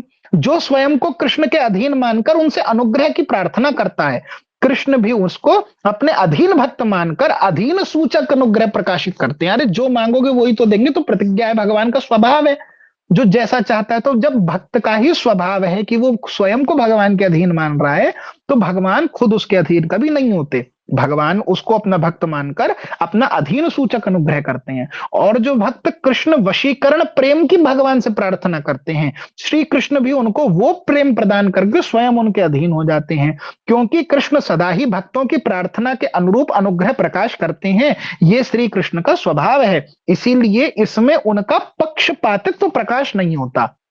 ये तो तब होता कि भगवान अगर अपनी भावना से ऐसा डिसाइड करते कि मैं किसी किसी पर तो कृपा करूंगा और किसी किसी के ऊपर अपने भाव के अनुरूप कृपा नहीं करूंगा, तब हम कह सकते हैं भगवान पक्षपाती हैं। पर भगवान भक्त की भावना अनुरूप कृपा कर रहे हैं, जैसा उसने चाहा वैसा कर रहे हैं, इसीलिए भगवान में पक्षपातित्व होने का जो वैषम्य है वो भगवान में परिलक्षित नहीं होता है। ठीक है, तो भगवान ऐसा है कि भक्त की प्रार्थना के अनुरूप भगवान अनुग्रह प्रकाश करते हैं। ये श्री कृष्ण का स्वाभाविक गुण है, इसमें कभी परिवर्तन नहीं होता। इसीलिए भगवान कभी भी जो ऐश्वर्य ज्ञान से युक्त भक्त हैं उसके भाव का परिवर्तन करके उसे राग मार्ग या शुद्ध भक्त नहीं बनाते हैं भगवान, क्योंकि भगवान का यह स्वभाव है, ये यथा माम प्रपद्यन्ते तांस तथैव भजाम्यहम्। इसी बात को अब गीता के श्लोक को उद्धृत करके ग्रंथकार भी यही बात कह रहे हैं। ये यथा माम प्रपद्यन्ते तांस तथैव भजाम्यहम् मम वर्तमान अनुवर्तन्ते मनुष्याः पार्थ सर्वशः। है ना, भगवान कह रहे हैं कि हे पार्थ, जो मेरी जिस भाव से उपासना करता है मैं उसे उसी भाव से प्राप्य होता हूं। सभी मनुष्य मेरे ही पथ अर्थात मेरे द्वारा प्रदर्शित पथ के अनुगामी होते हैं। यह बात भगवान कह रहे हैं। तो आगे देखते हैं अब क्या कह रहे हैं। देखिए, जो व्यक्ति जिस भाव से मेरे प्रति प्रपत्ति को स्वीकार करता है, भगवान अर्जुन से कह रहे हैं मैं उसका उसी भाव से भजन करता हूं। ठीक है, अब यहां पर एक बात और भी है, हमसे काफी पहले भी अभी एक प्रभु जी ने प्रश्न किया था हमारे सत्र में ही, क्लास के मध्य में, कि ज्ञान मार्ग और योग मार्ग, जब गीता में भगवान ने कह दिया कि ये सब मार्ग मुझ तक ही आते हैं, तो फिर अंतर क्या हुआ और सबका लक्ष्य एक ही है। इसी का निर्यास करने के लिए ये यथामाम प्रपद्यन्ते की व्याख्या को जरा ध्यान से देखते हैं। ये यथामाम प्रपद्यन्ते में भगवान कह रहे हैं हे पार्थ, ये अर्थात भक्ताः यथा अर्थात येन भावेन माम कृष्णं प्रपद्यन्ते अहम तथैव तान भजामि अनुग्रहणामि मनुष्याः सर्वशः सर्व प्रकारेण एव मम वर्त्म सिद्ध मार्गम अनुवर्तन्ते अनुसरन्ति। तो हम टीका के माध्यम से जरा उस संदर्भ को भी समझेंगे कि कैसे डिफरेंस है। तो बहुत ध्यान से सुनिए इस श्लोक का अर्थ। ये यथा माम प्रपद्यन्ते तांस तथैव भजाम्यहम्, इसका क्या भावार्थ है। जो व्यक्ति जिस भाव से मेरे प्रति प्रपत्ति स्वीकार करते हैं मैं उनका उसी भाव से भजन करता हूं। सभी मतों का चरम उद्देश्य स्वरूप मैं सबको ही प्राप्य हूं। भगवान कह रहे प्राप्य तो मैं ही हूं सबको, क्योंकि मेरे अलावा और कुछ स्थिति अवस्थिति है ही नहीं, परंतु मैं अलग अलग, मेरे स्वरूप तो अलग है ना। तो समझिए, शुद्ध भक्तगण मेरे सच्चित आनंद विग्रह की नित्य सेवा प्राप्ति के लिए मेरी आराधना करते हैं। तो ऐसे प्रेमी भक्तों पर कृपा करके उनको तो मैं अपना नित्य परिकर बनाकर उनके अभिलषित प्रेममय सेवा प्रदान कर देता हूं। तो शुद्ध भक्त तो भगवान की नित्य सेवा चाहते हैं। तो गीता में भगवान कह रहे हैं ये यथामाम प्रपद्यन्ते का शुद्ध भक्तों के लिए यह अर्थ ऐसे होगा कि मैं उनको अपनी प्रेममय सेवा दे देता हूं, अपने धाम में नित्य परिकर बना लेता हूं। अब जो सकाम कर्मी हैं, वो सकाम कर्मियों के निकट भगवान कह रहे हैं मैं कर्म फल प्रदाता ईश्वर के रूप में उन्हें प्राप्त होता हूं। क्योंकि सकाम कर्मी केवल क्यों कर रहे हैं कि कर्मों को इसीलिए कर रहे हैं कि उनसे उनको फल चाहिए। तो कर्म के फल के लिए जो केवल कर्म मार्ग का अवलंबन रह रहे हैं उनके निकट में कर्म फलदाता ईश्वर के रूप में स्थित हूं, इससे ज्यादा कुछ नहीं। कोई धाम कोई रस कुछ नहीं प्रकाशित करता, मैं केवल ईश्वर कर्म फलदाता ईश्वर के रूप में उन्हें प्राप्त होता हूं। अब जो निर्विशेषवादी हैं, निर्विशेषवादी जो मेरे सविशेष स्वरूप को नहीं मानते, मेरे सच्चित आनंद विग्रह के नित्यत्व को जो स्वीकार नहीं करते, और स्वीकार न करने के कारण भगवान कह रहे हैं मैं अपने चिदानंद रूप का लोप कर देता हूं उनके आगे। हमने देखा ना सत चित और आनंद, तो जो चित और आनंद से मिलकर जो चिदानंद रूप है भगवान का, कह रहे मैं अपने रूप का ही लोप कर देता हूं। अब ये यथामाम प्रपद्यन्ते, मेरा उनके लिए एग्जिस्टेंस ही नहीं है सच्चिदानंद रूप का, केवल सत सत का एग्जिस्टेंस है। किनके लिए? जो निर्विशेषवादी हैं, जो मेरे सविशेष सच्चिदानंद विग्रह के नित्यत्व को नहीं मानते। कौन? मायावादी, अद्वैत, केवल अद्वैतवादी जो लोग हैं, वो क्या कहते हैं कि भगवान का जो रूप है, भगवान का स्वरूप है, वो माया निर्मित है, मायिक है। केवल ब्रह्म सत्य है, जगन मिथ्या ब्रह्म सत्य है, ब्रह्म ही सत्य है। माया के द्वारा विकृत जीव जब देख रहा है तो ब्रह्म की विकृति ही उसको जो है वो भगवान के रूप में, ईश्वर के रूप में दिख रही है। तो जो ईश्वर के स्वरूप को, कृष्ण के स्वरूप को, उनके सच्चिदानंद विग्रह के नित्यत्व को स्वीकार नहीं करते, इसके कारण भगवान क्या कह रहे हैं, ये यथा माम प्रपद्यन्ते, अब जब उसने मान ही लिया है नहीं है तो मैं भी लोप कर देता हूं, उस जीव के लिए मेरे नित्यत्व का एग्जिस्टेंस ही नहीं है। भगवान कह रहे हैं मैं अपने स्वरूप का, चिदानंद स्वरूप का क्या कर देता हूं, लोप कर देता हूं उससे। अच्छा, और निष्ठा भेद के अनुसार किसी किसी को नश्वर जन्म में भी प्रदान कर देता हूं मैं, है ना, निष्ठा भेद होने से। अच्छा, अब जो शून्यवादी है, बौद्ध आदि शून्यवादी लोग क्या कहते हैं कि मेरी कोई सत्ता ही नहीं है, तो जो शून्यता को मानता है तो मैं शून्य स्वरूप होकर उनकी सत्ता को शून्यगत कर देता हूं। अब उसने शून्य कोई सत्य मान लिया और शून्य कोई प्राप्त करना चाहता है, तो भगवान कहते हैं उसके लिए मैं खुद को शून्य कर लेता हूं और उसकी सत्ता को भी शून्यगत कर देता हूं, है ना। ये यथा माम प्रपद्यन्ते का अर्थ। जो जड़ व्यक्ति या जड़ कर्म या जड़ विधिवादी है, उनके आत्मा को आच्छादित चेतन रूप में जड़ प्राय बनाकर मैं जड़ रूप में उनको प्राप्त हो जाता हूं। जो योगी हैं, उनके निकट में ईश्वर रूप में विभूति प्रदान करता हूं, यानी उनको कैवल्य ज्ञान का दान कर देता हूं, क्योंकि योगियों का केवल वह लक्ष्य है। इस प्रकार सर्वस्वरूप होकर मैं सभी मतवादियों के लिए प्राप्य होता हूं। तो इस श्लोक का अभिप्राय यह है कि जो जिस मार्ग से, तो उसका लक्ष्य भी भेद है, ये मत समझो कि योग मार्ग से भी सच्चिदानंद कृष्ण की प्राप्ति होगी ना। यही बात समझने की है। वे जो उस दिन प्रश्न कर रहे थे चैतन्य जी हमसे कि भाई योग मार्ग के द्वारा भी प्राप्ति, तो कर्म मार्ग, योग मार्ग, इन सब मार्गों से प्राप्ति एक विषय की नहीं हो रही है, विषय जो है वो अलग अलग है इससे प्राप्त होने का। पूरी शंकराचार्य जी के शिष्य हैं ऋषिकेश ब्रह्मचारी, उनका एक रील अभी कुछ समय से बड़ा वायरल हो रहा है, तो वो उसमें यही बात कह रहे थे कि लोग कहते हैं भक्ति अलग मार्ग है, योग अलग मार्ग है, ज्ञान अलग मार्ग है। तो ऋषिकेश ब्रह्मचारी उस वीडियो में बोल रहे थे कोई अलग मार्ग नहीं है, एक ही मार्ग है, क्योंकि फल एक है। बिल्कुल गलत बात उन्होंने बोली है, उसका स्पष्ट खंडन जो है वो भगवत गीता कर रही है। वो कह रहे हैं मार्ग एक है, अरे पार्थक्य ही नहीं रहेगा, यानी कि फिर तो जो शून्यवादी बौद्ध है उनसे पूछो, जब अलग अलग मार्ग हैं तो शून्यवादी बौद्ध के मार्ग से जो प्राप्ति होती है और आपके केवल अद्वैत मार्ग से जो प्राप्ति होती है वो एक ही है, क्या वो इसको स्वीकार करते हैं? अगर नहीं करते हैं तो ऐसा अनर्गल प्रलाप क्यों कर रहे हैं? ये केवल अद्वैतवादियों की पुरानी बीमारी है, इसीलिए हमारे यहाँ कहा मायावादी भाष्य सुनीते हाय सर्वनाश।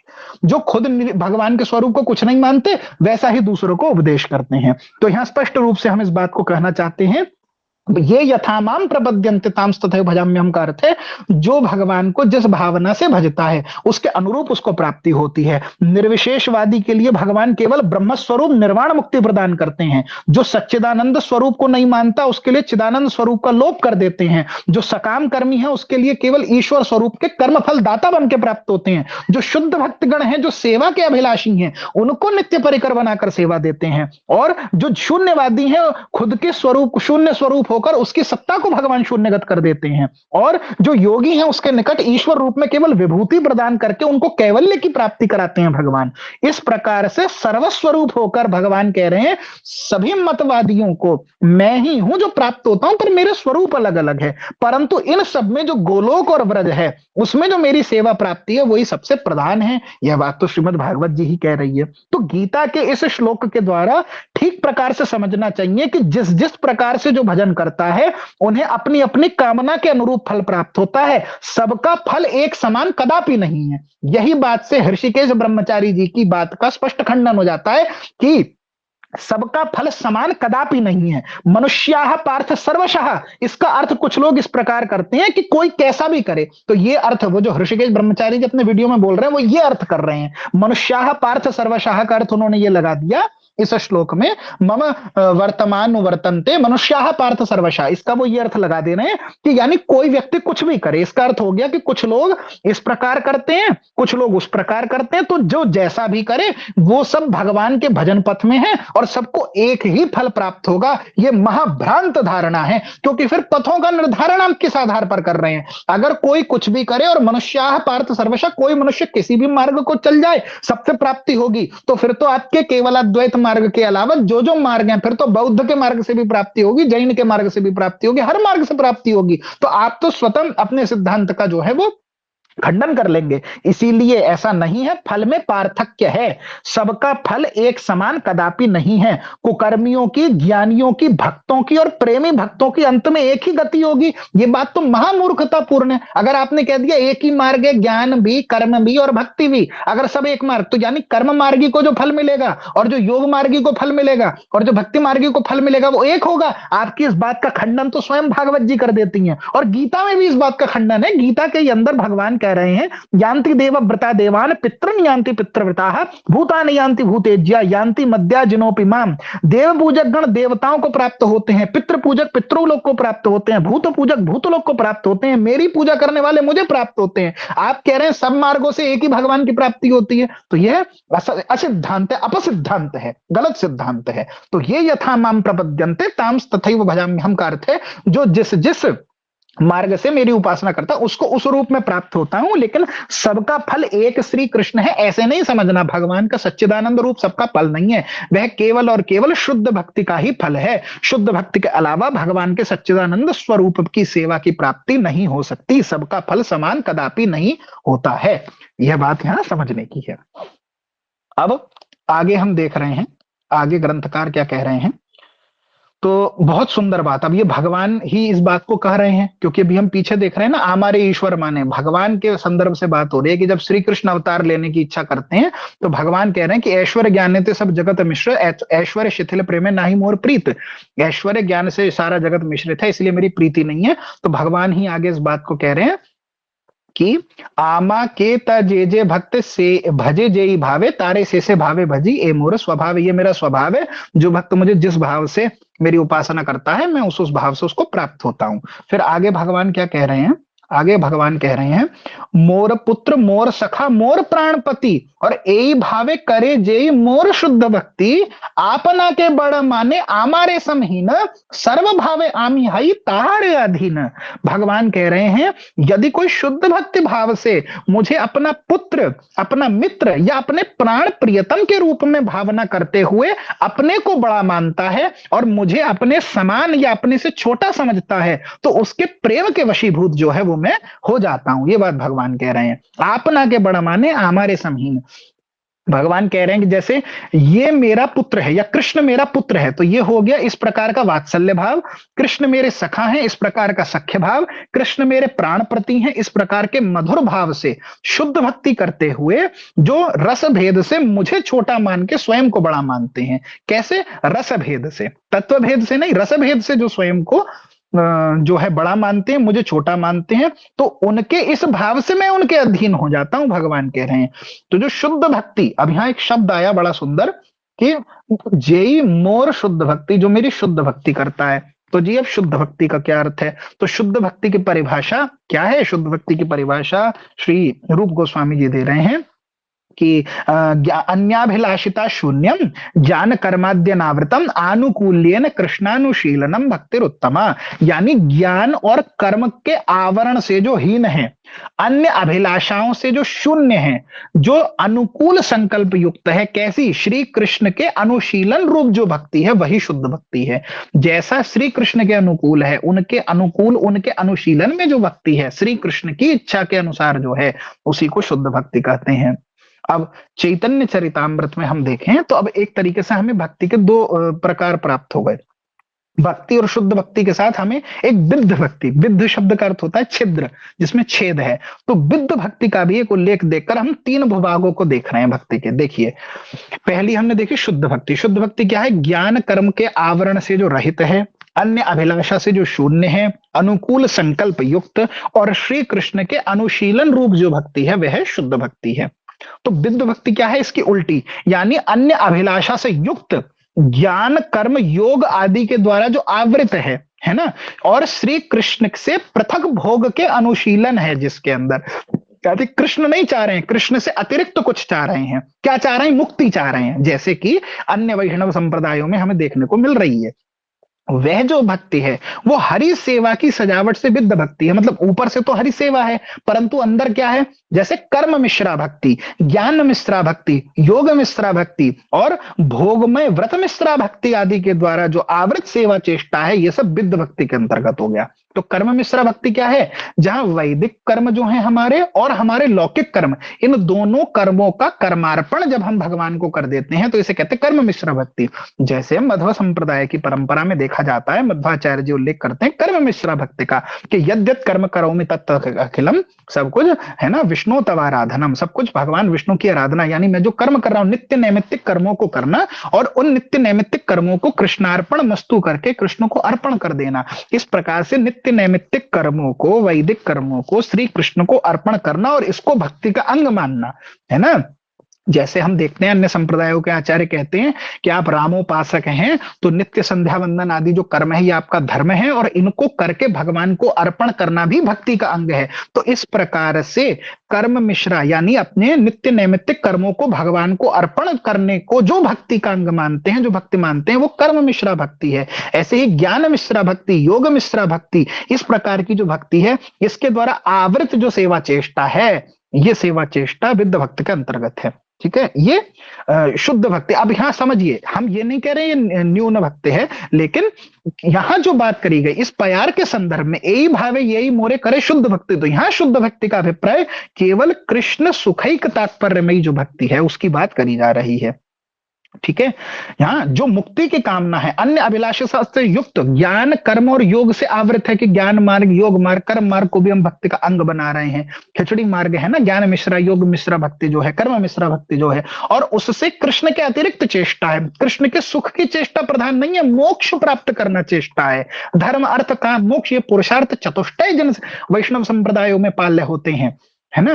तो वहां जो मुक्ति के लिए जो मुक्तिकांक्षी लोग हैं वह लोग जो हैं वो इस शुद्ध भक्ति के इस परकोटे में नहीं आ रहे हैं। किस परकोटे में? जो मोर पुत्र मोर सखा मोर प्राणपति, इसको भगवान जो शुद्ध भक्ति कह रहे हैं वे नहीं मान रहे। रागात्मिका भक्तों की जो अहेतु की नित्य हरि सेवा है ना, अभी हमने देखा ना रागानुगा की परिभाषा की, जो रागात्मिका भक्त हैं जिनको सहज स्वाभाविक प्रेम है भगवान से, ऐसे ब्रिज के नित्य परिकर के मन में जो भगवान की अहेतु की नित्य हरि सेवा के अनुगमन के लोभ से उदित भक्ति है उसे ही शुद्ध भक्ति कहते हैं। वो केवल शास्त्रों के नियमों से परिचालित नहीं होती, है ना। वैधि और रागानुगा का यही अंतर है। वैधि भक्ति जो है वो, वैधि भक्ति जो है ये शुद्ध भक्ति की सहायिका तो है, परंतु यहां जो शुद्ध भक्ति कहा गया है इस प्यार में वह केवल राग भक्ति के लिए कहा गया है, रागानुगा भक्ति के लिए कहा गया है। शुद्ध भक्ति को भक्ति की पराकाष्ठा कहा जाता है। ये गोलोक के भक्तों की रागमयी भक्ति है। और जो वैधि भक्ति है वो कौन है? वो परम व्योम,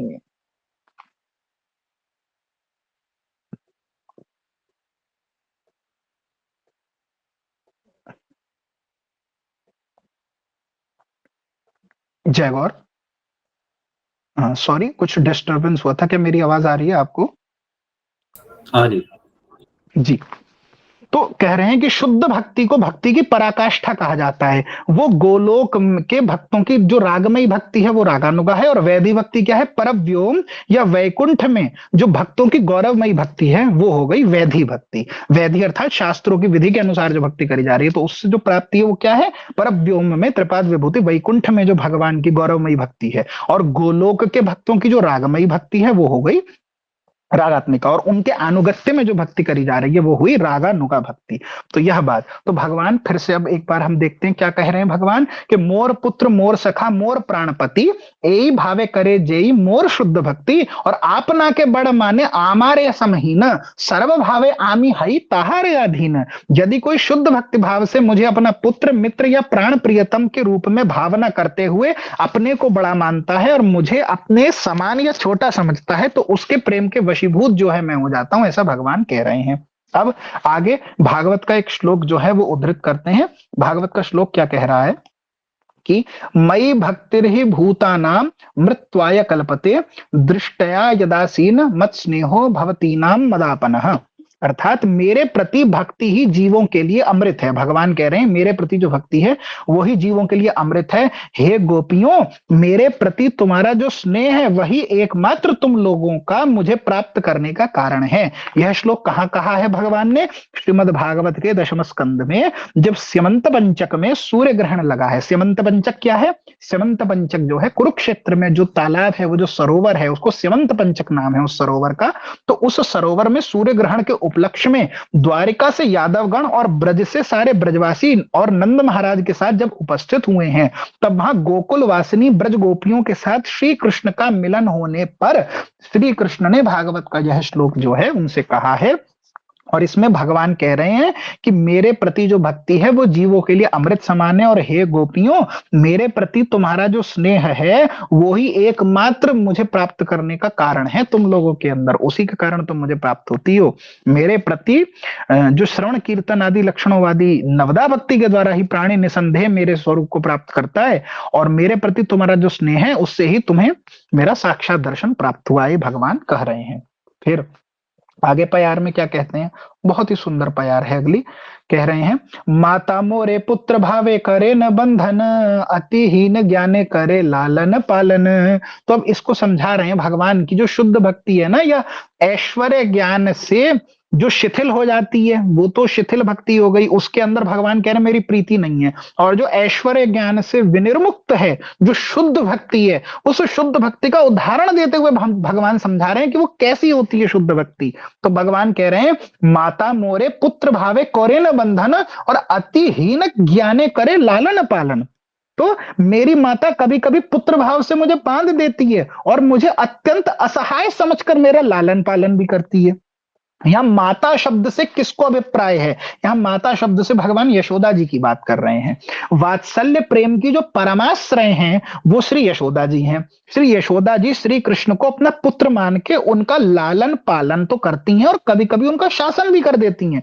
उनकी श्री कृष्ण में ईश्वर बुद्धि कदापि नहीं है। यशोदा जी का मानना है कि श्री कृष्ण तो उनके गर्भजात पुत्र हैं, वो तो उनके गर्भ से उत्पन्न हुए हैं, उनके दुग्ध पोष्य शिशु हैं। ये तो वो बच्चा है जिसे दूध पिला के मैं पालती हूँ। यशोदा जी उनको नितांत निराश्रय और नितांत दुर्बल मानती हैं श्री कृष्ण को, और इतना दुर्बल मानती हैं कि अपने शरीर पर बैठी मक्खी उड़ाने का भी सामर्थ्य श्री कृष्ण में नहीं है। अगर भूख लग जाए तो मुंह से कहने के सामर्थ्य भी नहीं है मेरे बच्चे में, ये कैसे बोलेगा कि मुझे भूख लगी है। इस प्रकार से यशोदा जी मानती हैं, और यशोदा जी को छोड़कर कृष्ण का अन्य कोई सहारा ही नहीं है।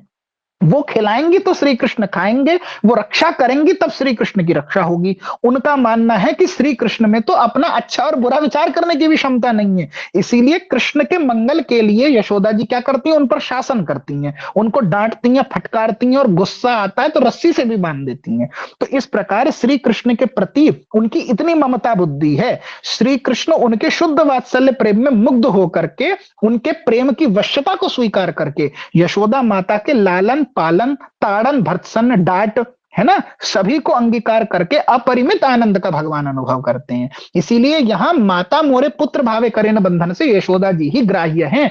देवकी जी अर्थ नहीं ले सकते। क्यों नहीं ले सकते? क्योंकि देवकी जी में यद्यपि कृष्ण के प्रति वात्सल्य प्रेम है, परंतु उनका वात्सल्य प्रेम ऐश्वर्य ज्ञान से मिश्रित होने के कारण विशुद्ध नहीं है, वो शिथिल है। कैसे शिथिल है? मथुरा में जन्म के समय देवकी जी ने उनके भगवत स्वरूप को देखा था, इसीलिए कृष्ण को निराश्रय मानकर उनके लालन पालन का भाव उनमें उदित नहीं हुआ, और वो उन पर शासन भी नहीं कर सकती, देवकी जी नहीं डांट सकती। इसीलिए माता शब्द का लक्ष्य जो है वो यशोदा जी से है। साथ ही देवकी जी जब भगवान उनसे मिलने आए हैं तो भगवान से अन्य पुत्रों की भी कामना कर लेती हैं, और चाहकर भी भगवान का आलिंगन नहीं कर पा रहे। क्यों नहीं कर पा रहे? क्योंकि वो जानती हैं ये वो साक्षात नारायण है जो मेरे गर्भ से प्रकट हुए। तो क्योंकि देवकी जी के अंदर ऐश्वर्य ज्ञान आ गया भगवान के प्रति, तो ऐश्वर्य ज्ञान आने से उनका जो वात्सल्य प्रेम है वो विशुद्ध नहीं है, और वो ऐश्वर्य ज्ञान से शिथिल वात्सल्य है। ऐश्वर्य ज्ञान से रहित शुद्ध वात्सल्य और शुद्ध जो प्रेम है वो श्री यशोदा जी में दिखता है। आगे फिर सखा का उदाहरण दे रहे हैं। तो भगवान कह रहे हैं कि सखा शुद्ध सख्य करे स्कंधे आरोहण, तुम्ही कौन बड़ लोक तुम्ही आमी सम। सखा कौन होता है? तो भगवान कह रहे हैं सखा लोग जो हैं वो शुद्ध सख्य भाव से मेरे कंधे के ऊपर चढ़ जाते हैं, और कहते हैं कि तुम कौन से बहुत बड़े आदमी हो, अरे कृष्ण तू कौन सा बहुत बड़ा है, तू भी तो हमारे समान है, तू कोई बहुत धनी है, तू कहीं का बहुत बड़ा है क्या, तू भी तो हमारे समान है। सखा ऐसा भगवान से कहते हैं। तो सखा के क्या उदाहरण है? यहाँ सखा शब्द से हमें क्या ग्राह्य है? भगवान किन की बात कर रहे हैं? सखा से भगवान श्रीधाम, सुबल, मधुमंगल आदि सखाओं की बात कर रहे हैं, है ना। ब्रज के इन सखाओं में कृष्ण के प्रति शुद्ध सख्य भाव है। ये शुद्ध सख्य भाव कैसा है? श्री कृष्ण में उनकी ईश्वर बुद्धि बिल्कुल भी नहीं है। वो कृष्ण को अपने से बड़ा नहीं मानते, बल्कि अपने समान ही उनके प्रति बुद्धि रखते हैं। इसी समान भाव से वे कृष्ण के साथ निसंकोच होकर खेलते हैं। कभी खेल में हारकर कृष्ण के कंधे पे चढ़ के बैठ जाते हैं, और कभी कृष्ण के हार जाने पर वो कृष्ण के कंधे पे चढ़ जाते हैं, और खुद हार जाते हैं तो कृष्ण को अपने कंधे पे चढ़ा लेते हैं। कभी वन में कोई फल प्राप्त होता है तो ये सखा खुद चखते तो हैं, और जब ये चख के देखते हैं वो मीठा है, तो कृष्ण सुखैक तात्पर्य सेवा है इनके अंदर, ये कृष्ण का सुख चाहते हैं। तो चखने के बाद खुद खाने की इच्छा न करके उस झूठे फल को कृष्ण के मुंह में दे के कहते हैं कि हे कान्हा, तो इसका आस्वादन कर और इसको खा के तो देखे कितना स्वादिष्ट है। तो इस प्यार में दिखाया है कि कैसे श्री कृष्ण अपने ब्रज के सखाओं के प्रेम के द्वारा कितने वशीभूत हो जाते हैं।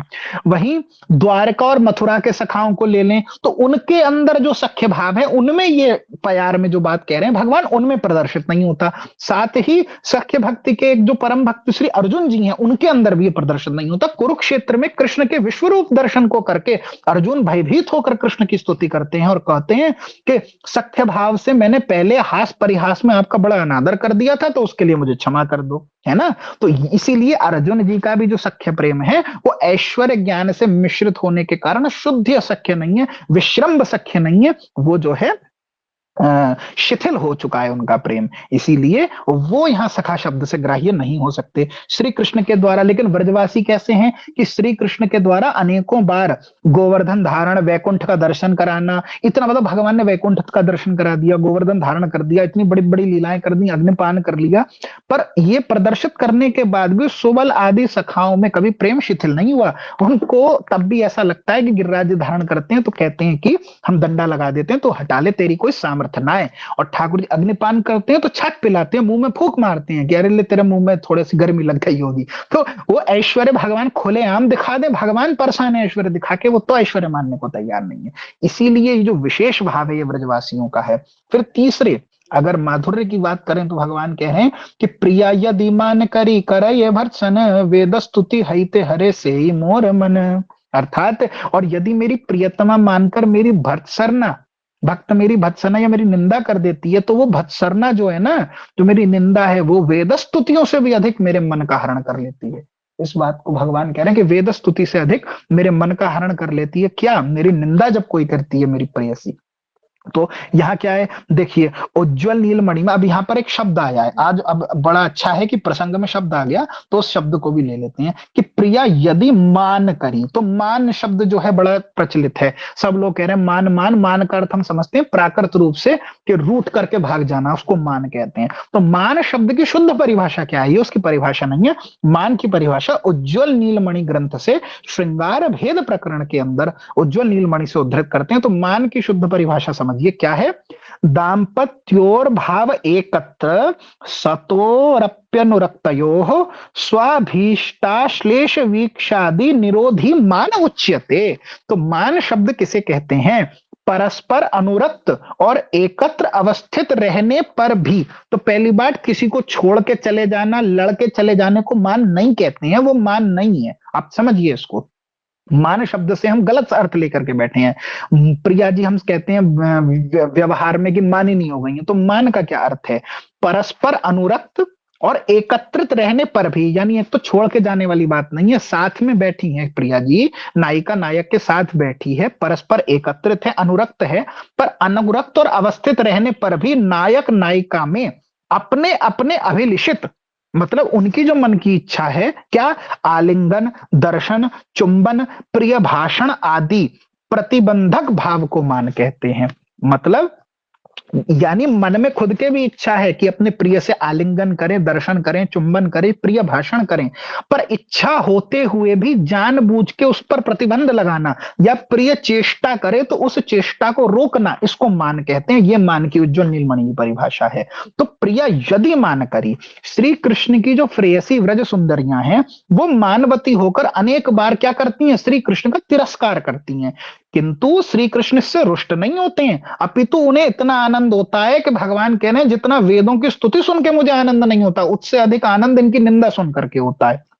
गोपियों के निर्मल प्रेम के द्वारा श्री कृष्ण वशीभूत होकर स्वयं स्वीकार करते हैं कि अरे मैं भी उनके प्रेम के ऋण को चुकाने में समर्थ नहीं हूं। गोपियों के प्रेम के ऋण शोधन में श्री कृष्ण असमर्थ हैं। स्वयं श्रीमद् भागवत के दशम स्कंद 32वें अध्याय के 22वें श्लोक में नपार ये हम निरवध्य संयोजान कहकर भगवान संकेत कर रहे हैं कि मैं तो खुद ही इनके प्रेम का ऋण कभी नहीं चुका सकता। और इसीलिए भगवान श्री राधिका जी के मान भंजन के लिए श्री स्वामिनी जब मानिनी हो जाती हैं तो स्वामिनी जी के मान का भंजन करने के लिए श्री कृष्ण स्वयं भगवान होकर भी उनके चरणों में अपने शीश को नतमस्तक कर देते हैं। गीत गोविंद में जैसे देही में पाद पल्लव मुदारम बैठत पलोटत राधिका पायन जो ब्रज में कहा गया, तो भगवान स्वामिनी जी का मान मर्दन करने के लिए उनके चरणों में बैठ जाते हैं। देखिए अब इस प्यार में एक और शब्द आया यदि, इसको देखिएगा, यदि प्रिया यदि मान करी, तो यदि से क्या संकेत है? यदि इस प्यार में यदि शब्द का तात्पर्य है कि व्रज सुंदरियों का कृष्ण के प्रति जो मान है वो सदा नहीं होता है, वो यदि यानी यदा कदा किसी किसी समय पर होता है, और तो कभी वो कृष्ण का जो है तिरस्कार करती हैं, सर्वत्र तिरस्कार नहीं करती हैं, कभी कभी कृष्ण का तिरस्कार करती हैं। जहां प्रणय विराजमान होता है वहीं पर मान संभव होता है। हेतुक और अहेतुक भेद से दो प्रकार का है। राधिका जी में भी कभी किसी कारण से मान होता है, अकारण मान भी हो जाता है, कभी कभी कभी कारण से मान होता है, कभी बिना कारण के ही मान, बैठे बैठे नहीं है मन तो रोक रही है रस के उद्दीपन के लिए। श्री राधिका के मान प्रसादन में श्री कृष्ण को जो सुख मिलता है, इसीलिए श्री राधिका जी जो है वो कृष्ण के सुख के लिए मान प्रसादन कर रही है। समझना चाहिए राधिका जी का जो मान है वो कोई रूढ़ नहीं है, वो कृष्ण के ऐसा नहीं है। अब हम कह रहे थे ना कृष्ण सुख है कि तात्पर्यमयी सेवा है ब्रजवासियों की, तो राधा जी कृष्ण के सुख के विचार के लिए ही ऐसा कर रही हैं। परंतु राधिका जी अगर कभी अकारण मान भी करती हैं, बिना विदाउट एनी रीजन अगर स्वामिनी जी मान करती हैं, तो उनका ऐसा नहीं है कि वो कृष्ण को सुख से वंचित करना चाहती हैं। स्वामिनी जी जानती हैं कि श्री कृष्ण को सुख मिलता है मान प्रसादन से। जब मैं मान करती हूं और मेरे मान का भंजन करते हैं, तो मेरे मान भंजन करने समय मेरे चरणों को धारण करके कृष्ण को सुख मिलता है। यानी कि कृष्ण को यहां भी कृष्ण सुखैक तात्पर्यता ही श्री स्वामिनी जी का प्रधान भाव है। यानी स्वामिनी जी अहेतु का भी मान इसीलिए करती हैं ताकि श्री कृष्ण को सुख मिले। ऐसे व्रज के अंदर अभी कुछ तथाकथित रसिक बाबा जी लोग आ गए हैं जो कहते हैं अरे हमारी स्वामिनी जी वो हैं जो ठाकुर जी जो हैं जिनके चरण दबाते हैं। मतलब स्वामिनी जी के द्वारा ठाकुर जी से चरण दबवाना या श्री कृष्ण का श्री किशोरी जी के चरण दबाने को इस तरह फ्लेक्स करना कि देखा स्वामिनी तो कृष्ण से भी कितनी श्रेष्ठ है या ऊंची है कि कृष्ण की कोई औकात नहीं है, इस प्रकार की निकृष्ट भाव में चेष्टा का प्रचार जो करते हैं उनको समझना चाहिए कि तुमने कभी स्वामिनी जी के भाव को ही नहीं समझा। श्री कृष्ण जो हैं वो स्वामिनी जी के चरण दबा रहे हैं, तो श्री कृष्ण का स्वामिनी जी के चरण दबाना इसीलिए नहीं है कि स्वामिनी जी अपनी ये दिखा रही है कि मैं कितनी बड़ी हूं कि मैं कृष्ण से चरण दबवाती हूं, बल्कि श्री कृष्ण से चरण दबवाना भी स्वामिनी जी का समर्पण ही है कृष्ण के प्रति। ये उल्टा और प्रेम है। क्यों? इसका उदाहरण समझिए। वैकुंठ में लक्ष्मी जी चरण दबाती हैं भगवान के, क्योंकि वो भगवान की सेवा करना चाहती हैं दासी भाव से। परंतु अगर वैकुंठ में परव्योमपति नारायण स्वयं इच्छा करें कि मैं तुम्हारे चरण दबाऊं, तो लक्ष्मी जी मानेंगी नहीं, उनकी सामर्थ्य नहीं है। तो क्या हुआ? अरे भगवान की इच्छा है चरण दबाने की, पर लक्ष्मी जी कभी नहीं दबवाएंगे। क्यों? क्योंकि उनको अपने स्वधर्म की बात आ जाएगी कि नहीं नहीं नहीं मुझसे अपराध हो जाएगा। क्यों? इसीलिए तो वहां कहा कि वो उस स्थिति तक नहीं, वो उस स्थिति तक रस प्रदान नहीं कर रही भगवान को, वो संकोच कर दे रही है उस रस में। अगर नारायण चाहें भी तो लक्ष्मी संकुचित होकर वो अपने पैर नहीं, रुक्मिणी जी जो है वो तो भगवान के चरण दबाती हैं, पर श्री कृष्ण रुक्मिणी के चरण छूने की चेष्टा भी करें तो रुक्मिणी जी संकुचित हो जाएंगी। तो इस संकोच के कारण रुक्मिणी जी वो रस प्रदान नहीं कर रही। पर स्वामिनी जी का क्या उत्कर्ष है कि श्री राधिका जी श्री कृष्ण के हृदय में इच्छा है कृष्ण को मेरे चरण दबा के सुख मिलता है तो दबा लेने दो। इस कारण से स्वामिनी जी दे देंगे। तो स्वामिनी जी के द्वारा कृष्ण से चरण दबवाना स्वामिनी जी की अभिमान पुष्टि नहीं है, स्वयं को श्रेष्ठता प्रतिपादन करना उसका लक्ष्य नहीं है। कृष्ण सुखैक तात्पर्यता ही एकमात्र लक्षण है। स्वामिनी जी के द्वारा कृष्ण मतलब किसी को इतना समर्पण, ये प्रेम का इतना समर्पण है कि भाई हमारा सब कुछ तेरा, तो चरण दबा ले, आरती पूजा कर ले, जो मन में आए कर ले, हमें पाप सुख दुख का कोई विचार ही नहीं है केवल। तो पूर्ण रूपेण कृष्ण सुखैक तात्पर्यता की पराकाष्ठा प्रदर्शित, इससे राधा जी के समर्पण की ही पराकाष्ठा प्रदर्शित होती है। यानी श्री कृष्ण के द्वारा स्वामिनी जी के चरण दबाने की इस लीला में स्वामिनी जी के समर्पण की ही उत्कर्षता प्रदर्शित हो रही है कृष्ण के प्रति। इसमें कोई कृष्ण के गौण हो जाने और स्वामिनी के श्रेष्ठ हो जाने की जो है वो प्रयोजनीयता बिल्कुल नहीं है। इस बात को हमें समझना चाहिए, है ना। श्री कृष्ण तो, राधिका जी जानती हैं कि मैं मान करती हूं तो श्री कृष्ण को मेरे मान प्रसादन में बहुत विशेष सुख मिलता है। तो कई बार कृष्ण के सुख की अभिवृद्धि करने के लिए, कृष्ण को सुख देने के लिए अकारण भी स्वामिनी जो है वो मान को प्रदर्शित करती हैं। इसीलिए उनके सुख के विधान के लिए राधिका जी मान करती हैं, है ना। इसीलिए देखा जाता है, पर जो द्वारिका की महिषियां हैं उनका जो कांता भाव है वो ऐश्वर्य ज्ञान से मिश्रित है। ऐश्वर्य ज्ञान से मिश्रित होने के कारण श्री कृष्ण को जो द्वारिका की महिषियां हैं उन महिषियों का जो प्रेम है वो उतना तृप्तिदायक नहीं है। उनका कांता भाव जो है वो कृष्ण को वो तृप्ति नहीं देता। इसीलिए द्वारका में महिषियों के साथ रहते भी कृष्ण का मन गोपियों की तीव्र विरह वेदना से हाहाकार कर उठता है। विदग्ध माधव आदि में हम देखते हैं कि श्री कृष्ण भी विरह में हैं गोपियों के, है ना। जो ऐश्वर्य ज्ञान से पूर्ण जो द्वारिका की महिषियां हैं वो व्रज की गोपियों के जो भाव है उससे प्रगाढ़ ममता नहीं है महिषियों के अंदर।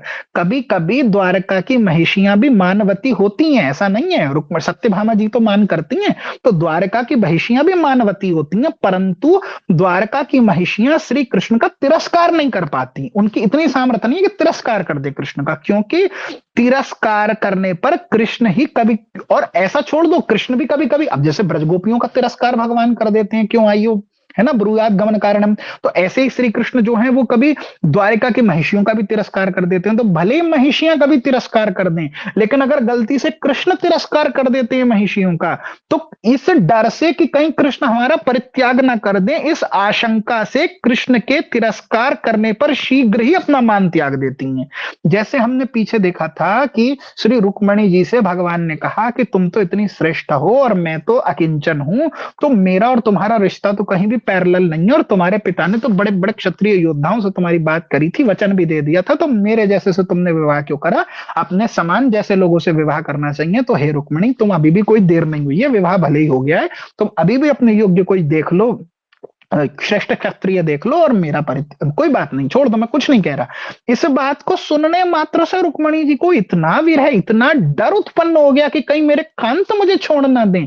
इस डर के कारण रुक्मणी जी इतनी शुष्क हो गई कि एक क्षण में उनका हाथ इतना सूख गया कि कड़ा पतला होकर हाथ से सरक गया। रुक्मणी जी का हाथ का चवर नीचे गिर गया और मूर्छित होकर धड़ाम गिर पड़ी। तो भगवान का प्रेम संकुचित हो गया। भगवान तो रस का उद्दीपन करना चाह रहे थे, पर उस उद्दीपन के वेग को सह ही नहीं पाई। तो ऐश्वर्य ज्ञान मिश्रित होने के कारण शिथिलता आ गई कांता प्रेम में, इसीलिए भगवान को रसास्वादन की प्राप्ति नहीं हुई। परंतु व्रज में तो जो कृष्ण की इच्छा हो स्वतंत्र रूप से कृष्ण वैरमण करते हैं, इसीलिए श्री राधिका जी का प्रेम है वो सर्वश्रेष्ठ है। किंतु तिरस्कार की कल्पना तो दूर छोड़ दो। अभी अब जो बात कर रहे थे महिषियों में कि द्वारिका की महिषियों का भगवान यदि तिरस्कार कर देते हैं तो अपना मान तो त्याग देते हो, तिरस्कार की कल्पना तो छोड़ दो। व्रज का वैशिष्ट्य है कि विनती करके, यहां तक कि भगवान ब्रज सुंदरियों के चरण को पकड़ के अपने मस्तक पे भी धारण कर ले, तो भी मान भंजन में समर्थ नहीं होते भगवान। कई बार तो जो है चरण पकड़ने पर भी स्वामिनी जी नहीं मानती, इतना मान कर लेती हैं। इसीलिए जो ब्रज सुंदरियों का प्रेम है, इस प्यार में यदि प्रिया यदि मान करी करय भर्त्सन वेद स्तुति हित हरे से ही मोर मन, इस प्यार में जो है ब्रज जो ब्रजवासी गोपियां हैं, ब्रज सुंदरियां, उनका प्रेम ही यहाँ पर लक्ष्य करा गया है। यहाँ पर द्वारिका की महिषियों की बात नहीं करी जा रही है। ठीक है, तो अब हम आगे चलते हैं। आगे क्या कह रहे हैं? ए शुद्ध भक्त लया करे मु अवतार, करे विविध विध अद्भुत विहार, ठीक है। और वैकुंठाध्य नाही जे जे लीला प्रचार, से लीला करे वो जाते मोर चमत्कार। इस शुद्ध भक्ति को लेकर मैं अवतार होऊंगा, ये भगवान ने विचार करा। कौन सी शुद्ध भक्ति? जो पीछे प्यारों में भगवान ने बोली है कि कैसे माता मोरे पुत्र भावे करे न बंधन, है ना, कैसा, यानी शुद्ध वात्सल्य, शुद्ध वात्सल्य, शुद्ध श्रृंगार, शुद्ध वात्सल्य, शुद्ध श्रृंगार और शुद्ध सख्य भाव की बात भगवान कर रहे हैं। तो मैं कैसे जो है इस प्रकार से उसको प्रदान करूंगा, इसीलिए भगवान विचार करें कि इस शुद्ध भाव को लेकर मैं अवतार लूंगा और इस प्रकार से विविध विहार करूंगा, है ना।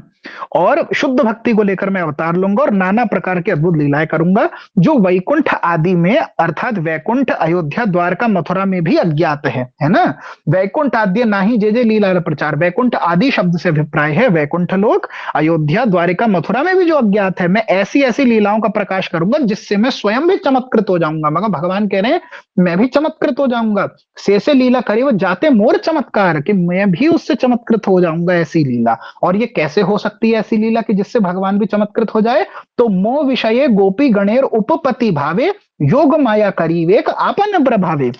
योग माया के प्रभाव से प्रेरित होकर के गोपियां मेरे प्रति उपपति भाव को प्रकाश करेंगी। उपपति मतलब मुझे अपना उपपति मतलब प्रियतम मान लेंगी, अपने पतियों के अलावा मुझसे प्रेम कर लेंगी तो मुझे उपपति मान लेंगी। ये कैसे होगा? योग माया के प्रभाव से। अब यहां पर एक बड़ी विशेष बात समझने की है। देखिए, गोलोक में जो है ना, गोलोक धाम में शुद्ध चित्त की प्रतीति है, भगवान की शुद्ध चित्त की प्रतीति है। वहां पर जड़ प्रतीति नाम की कोई वस्तु नहीं है, जड़ के जैसी कोई चीज नहीं है। इसीलिए चित्त शक्ति जो है भगवान की, वो रस की पुष्टि के लिए जिन विचित्र भावों को वहां उदय करती है, उसमें अनेक स्थानों पर अभिमान नाम की एक संस्था है। यानी आप समझिए, गोलोक में श्री कृष्ण जो है वो अनादि हैं और अजन्मा है। श्री कृष्ण का गोलोक में जन्म नहीं होता, वो अजन्मा है। तो वहां पर भी लीला के सहायक पर गोलोक में नंद और यशोदा जी तो हैं। तो अब बताओ, जब कृष्ण का जन्म ही नहीं हुआ तो माता पिता कैसे? तो गोलोक में जो नंद यशोदा हैं वो माता पिता के अभिमान के द्वारा वात्सल्य रस को पूर्ण करते हैं। यानी गोलोक के जो नंद और यशोदा जी हैं उनके अंदर माता पिता होने का अभिमान है। ये अभिमान क्या है? ये अभिमान जो है ये भगवान की चित्त शक्ति जो है वो रस की पुष्टि के लिए इन विशेष भावों को उदय कर रही है।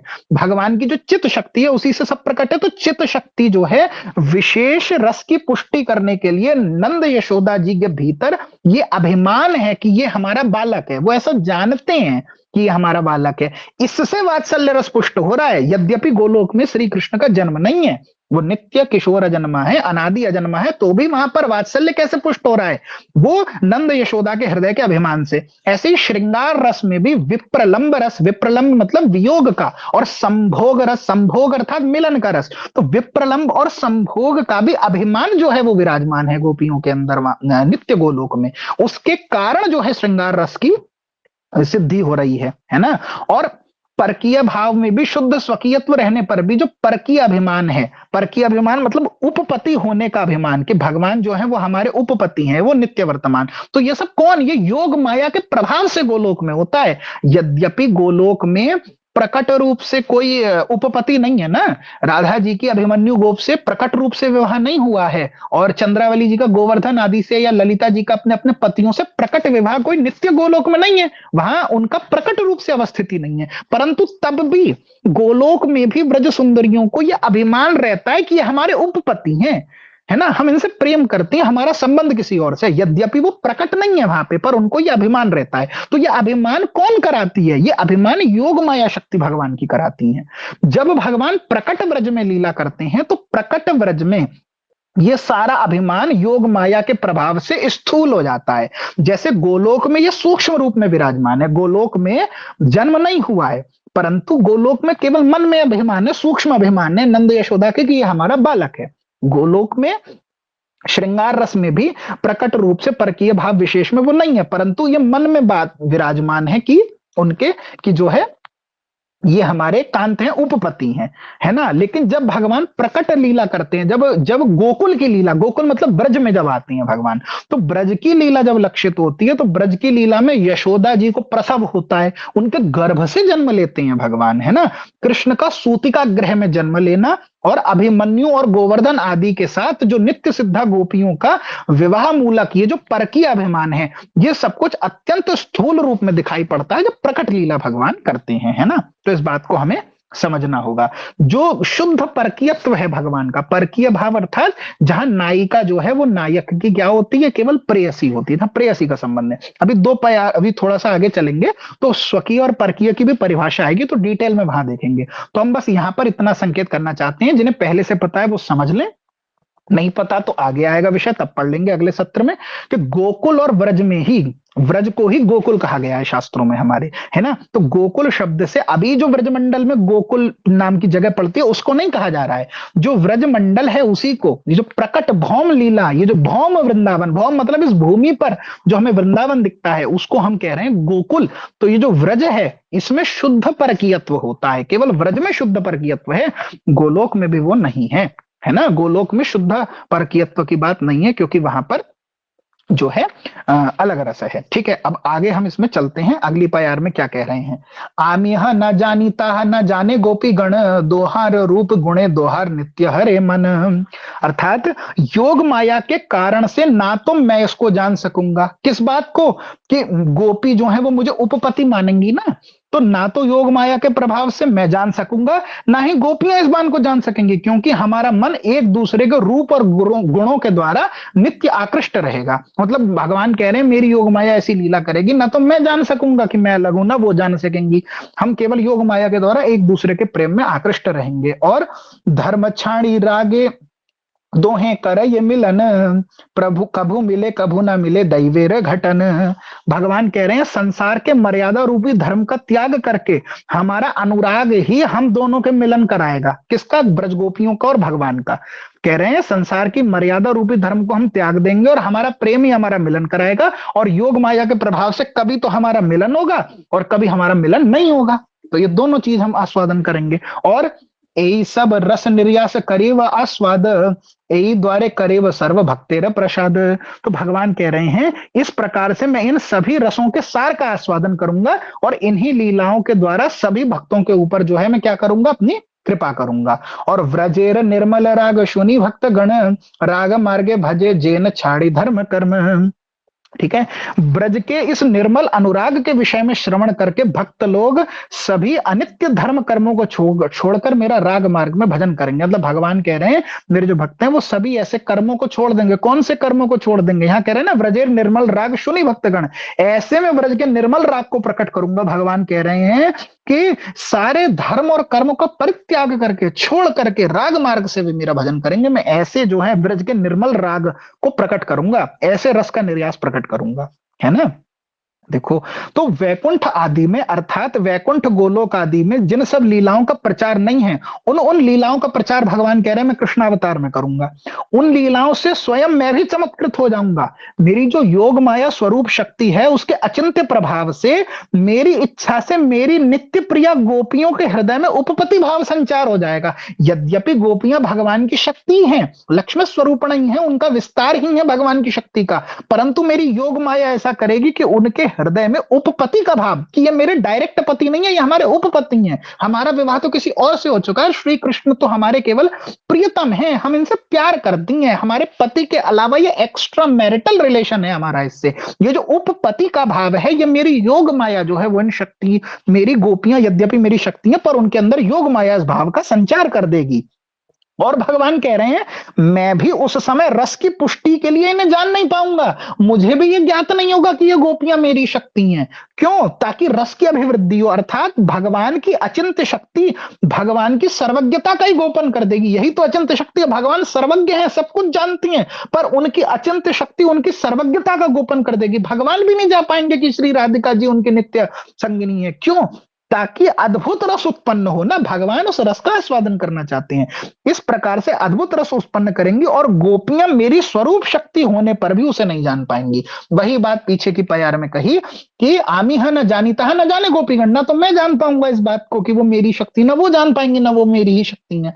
हम दोनों एक दूसरे के बस प्रेम से आकृष्ट होंगे और एक दूसरे के प्रेम से आकृष्ट होकर प्रेम करेंगे, लीला करेंगे। ये भगवान कह रहे हैं। मेरे और मेरी गोपियों के जो अद्भुत रूप गुण हैं उसके परस्पर मिलन से मन को हरण करने वाले सामान्य धर्म पथ का त्याग करके शुद्ध रागमय पथ का अनुसरण हम करेंगी, है ना। तो शुद्ध राग पथ का अनुसरण गोपियां करेंगी इस प्रकार से। और फिर मैं क्या करूंगा, मैं सभी रसों के सार का आस्वादन तो खुद करूंगा और अपने भक्तों को उसका दान कर दूंगा। ये भगवान कह रहे हैं। सभी भक्तों को उस रस के दान करने की प्रक्रिया जो है वो ये ब्रज में जो निर्मल राग प्रकट करूंगा उसी से होगा। वो ये है प्रक्रिया कि मैं ब्रज में निर्मल राग प्रकट करूंगा जिसके श्रवण करने मात्र से भक्त धर्म कर्मों का त्याग कर राग मार्ग में मेरा भजन करेंगे। तो ये जो भगवान चाह रहे हैं ना कि मैं क्यों, तो आ तो रहे हैं आस्वादन करने। अब समझ आया जो पीछे प्यारों में था कि मूल उद्देश्य भगवान का रसिक शेखरत्व ही है, परम करुणत्व नहीं। परम करुणत्व रसिक शेखरत्व के ही अंदर आ गया कि भगवान आ तो रहे हैं आस्वादन करने, पर भगवान कह रहे हैं मैं ऐसी लीला करूंगा कि मैं खुद भी चमत्कृत हो जाऊंगा और मेरी इस लीला के बारे में जब कोई जीव सुनेगा संसार का तो वह संसार के सारे धर्म कर्म छोड़ करके मेरा भजन करने लगेगा राग मार्ग से। इसीलिए तो श्री कृष्ण की तव कथामृतम तप्त जीवनम कविभिरीडितम कलमशापहम कहा, आपकी कथा ऐसी है जो आपको सुन लेगा, सब कुछ परित्याग कर देगा और फिर आपका भजन करने लगेगा। ठीक है, तो आगे क्या कह रहे हैं, राग मार्ग से मेरा भजन करेंगे। श्री रघुनाथ दास गोस्वामी जी मन शिक्षा के दूसरे श्लोक में एक बात को कह रहे हैं। अभी जो बात कही ना, व्रजेर निर्मल निर्मल राग सुनि भक्तगण राग मार्गे भजे ये न छाड़ी धर्म कर। राग मार्ग से जो मेरा भजन करते हैं सब धर्म कर्मों को छोड़ करके, तो न धर्मम ना धर्मम श्रुतिगण निरुक्तम किल गुरु। श्री रघुनाथ दास गोस्वामी जी मन शिक्षा में कह रहे हैं, अरे मेरे प्यारे मन, श्रुतियों में कथित जितने भी पुण्य जनक धर्म हैं और जो पाप जनक अधर्म है तू कुछ भी मत कर। रघुनाथ दास गोस्वामी जी अपने मन से करें, अरे भैया जो पुण्य करने वाले, जो वेद में पुण्य जिनसे प्राप्त होता है, ऐसे धर्म, ऐसे धार्मिक कार्यों का भी परित्याग कर दे और अधर्म का भी परित्याग कर दे, कुछ मत कर, केवल श्री कृष्ण का भजन कर, ये उनसे प्रेम कर, ये बात कह रहे हैं। अच्छा, श्री कुलशेखर आल्वार जी, कुलशेखर जो 10 आल्वारों में एक आल्वार हैं, जो तमिल में विष्णु भक्ति परंपरा के जो प्राचीन कवि हैं, जिनको रामानुज संप्रदाय में विशेष आदर दिया गया है, ऐसे जो आल्वारों की परंपरा है, उन आल्वारों में से एक श्री कुलशेखर आल्वार जी अपने मुकुंद माला स्तोत्र के 5वें श्लोक में भी ये बात कहते हैं। वो कहते हैं, हे भगवान, धार्मिक कार्य में मेरी कोई रुचि नहीं है और ना ही मुझे पृथ्वी का राज्य चाहिए और ना ही मैं इंद्रिय के भोगों की कामना करता हूं। अरे मेरे पूर्वकृत कर्मों के फल स्वरूप वो तो आते जाते रहेंगे, भले ही भगवान मुझे बार बार जन्म लेना पड़े। मेरी एकमात्र अभिलाषा ये है कि आपके चरण कमरों में मेरी निश्चल भक्ति प्रदान हो, मुझे निश्चल भक्ति प्राप्त हो। ऐसा भगवान से वो प्रार्थना कर रहे हैं। तो उन्होंने स्वधर्म से अतीत अपने राग भक्ति की तो बात कर दी, है ना। ऐसे ही भागवत के अंदर एक श्लोक आता है बड़ा सुंदर, भागवत के 11 स्कंद के 11वें अध्याय का 32वां श्लोक नोट कर लीजिए, 11:32, उसको देखिएगा श्लोक को। आज्ञा यैवं गुणान दोषान मया दिष्टान अपि स्वकान धर्मान संत्यज्य यह सर्वान माम भजे सच सत्तमः। क्या गजब बात भगवान ने कर दी। भगवान कह रहे हैं जो मेरे द्वारा वेद शास्त्रों में उपदिष्ट स्वधर्म के पालन से चित्त शुद्धि आदि गुणों और उल्लंघन के दोषों से अवगत होकर के उस प्रकार से सभी धर्मों को मेरे ध्यान में बाधा समझकर जो उन्हें त्याग के मेरी भक्ति करता है वो परम संत है। बताओ, यहां भगवान ने क्या जबरदस्त बात कह दी। तो जो लोग ऐसा कुछ वैष्णव संप्रदाय जो ऐसा आग्रह, मतलब वो अपने यहाँ क्या प्रैक्टिस कर रहे हैं हम उनको कुछ नहीं कह रहे, बहुत अच्छी बात है, आप अपने सबको अपने स्व आचार्य की आज्ञा का पालन करना चाहिए। पर जो लोग हमारे ऊपर ये आक्षेप करते हैं कि आप संध्या आदि नित्य आदि कर्मों का भी जो आप कह रहे हैं कि कोई विशेष प्रयोजनीयता नहीं है, उसका परित्याग करने से कोई दोष भी नहीं है, केवल लोक संग्रह के लिए करना है, तो वो लोग ये कहते हैं कि भगवान ने कही श्रुति स्मृति ममैव आज्ञा, कि जब श्रुति और स्मृति में मेरी आज्ञा है, जब आज्ञा कर रखी है श्रुति के अंदर कि सबको संध्या करना है, बलि वैश्वदेव नित्य नैमित्तिक कर्म करने हैं तो करो, और नहीं करोगे तो क्या तुम खाक मेरी भक्ति करते हो, भक्ति में बाधा है। इस प्रकार से ज्ञान कर्म से जो आवर्त भक्ति को मानते हैं उसका खंडन भागवत जी का ये श्लोक करता है। वह ये श्लोक कहता है कि मेरे द्वारा, भगवान कह रहे हैं, वेद में जो उपदिष्ट स्वधर्म पालन है उससे क्या होगा, चित्त शुद्धि होती है, और उसका उल्लंघन करने से क्या होता है, दोष उत्पन्न होता है।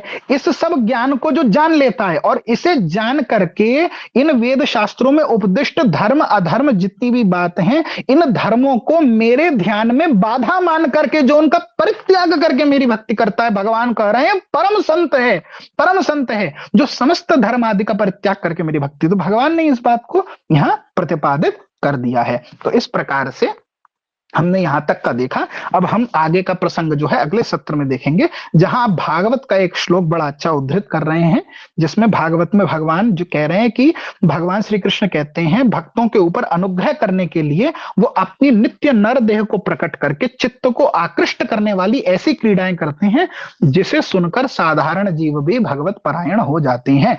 तो जो पिछली प्यार है उसी का भागवत से प्रमाण देते हुए फिर उसकी व्याख्या में हम डिटेल से देखेंगे और फिर आगे के हम प्रसंग में चलेंगे। तो क्या कह रहे हैं, व्रजेर निर्मल राग सुनी भक्तगण, राग मार्गे भजे जेन छाणी धर्म कर्म। तो मैं ऐसे ब्रज में निर्मल राग को प्रकट करूंगा जिसे सुनकर जो भक्तगण हैं वो राग मार्ग से मेरा भजन करेंगे। और कैसे भजन करेंगे, समस्त धर्म कर्म का परित्याग करके जो है वो मेरा भजन करने लगेंगे। यह बात भगवान कह रहे हैं। तो यहां तक के हमने प्रसंग को देखा। 5 मिनट में कोई दो एक प्रश्न हो तो उनको ले लेते हैं और उसके बाद जो है हम आज के सत्र को विराम देंगे। संदीप जी। हाँ, एक प्रश्न है चैट बॉक्स में। In Golok Krishna's baby youth and adult form pastimes occur simultaneously, question mark है। भक्त की भावना के अनुरूप होता है, जिस भाव का उपासक है उसको उस भाव के अनुरूप भगवान जो है उसको देते हैं। नित्य लीला में सब कुछ नित्य है, भगवान की सभी अवस्थाएं भी नित्य हैं। अधिकार भेद से उसकी प्राप्ति, जैसी भावना वैसा दर्शन। गोलोक भी जो गोलोक धाम है जो वैकुंठ के ऊपर अवस्थित है जिसकी हम बात करते हैं, तो उस गोलोक धाम में भी गोलोक और व्रज का भी यही अंतर है। जिसे हम कहते हैं ना व्रज या गोकुल, तो ये गोकुल कहाँ है, वही गोकुल है वही गोलोक है, भाव अंतर से उसका प्रकाश अलग अलग होता है। जो गोलोक है उस गोलोक धाम को गोकुल का या व्रज मंडल का क्या कहते हैं, ऐश्वर्य प्रकाश कहते हैं। यानी जो व्रज मंडल है व्रज के भी ऐश्वर्य का प्रकाश गोलोक है। Golok is not equivalent to Vraj Gokul या Vrindavan, Golok is not equivalent to Vrindavan. Vrindavan के ऐश्वर्य का प्रकाश जो है वो गोलोक है। तो जब ऐश्वर्य जो उस भाव से भज रहा है उसको तद्रूप में उसकी प्राप्ति होगी, क्योंकि सब नित्य है। तो भावनानुरूप अधिकारी भेद से भगवान के उस विविध लीला की प्राप्ति होती है। भगवान का बाल्य पौगंड रूप जो भी रूप है वो सारी लीला नित्य है। जिस भाव के अनुरूप जो साधक है वो साधक तद अनुरूप भाव को प्राप्त करके तद अनुरूप ही भगवान का दर्शन करता है।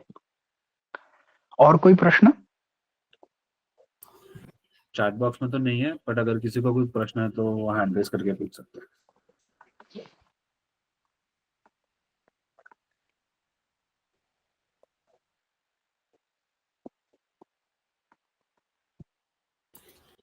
कोई प्रश्न तो नहीं लग रहा है। ठीक है, तो आज के सत्र को विश्राम करते हैं यहाँ पर। आज हमने देखा प्रारंभ से पूरा भक्त की बात भगवान कर रहे हैं और बता रहे हैं कैसे शुद्ध भक्त क्या है। ये बहुत ही विशेष जो है वो परिच्छेद है।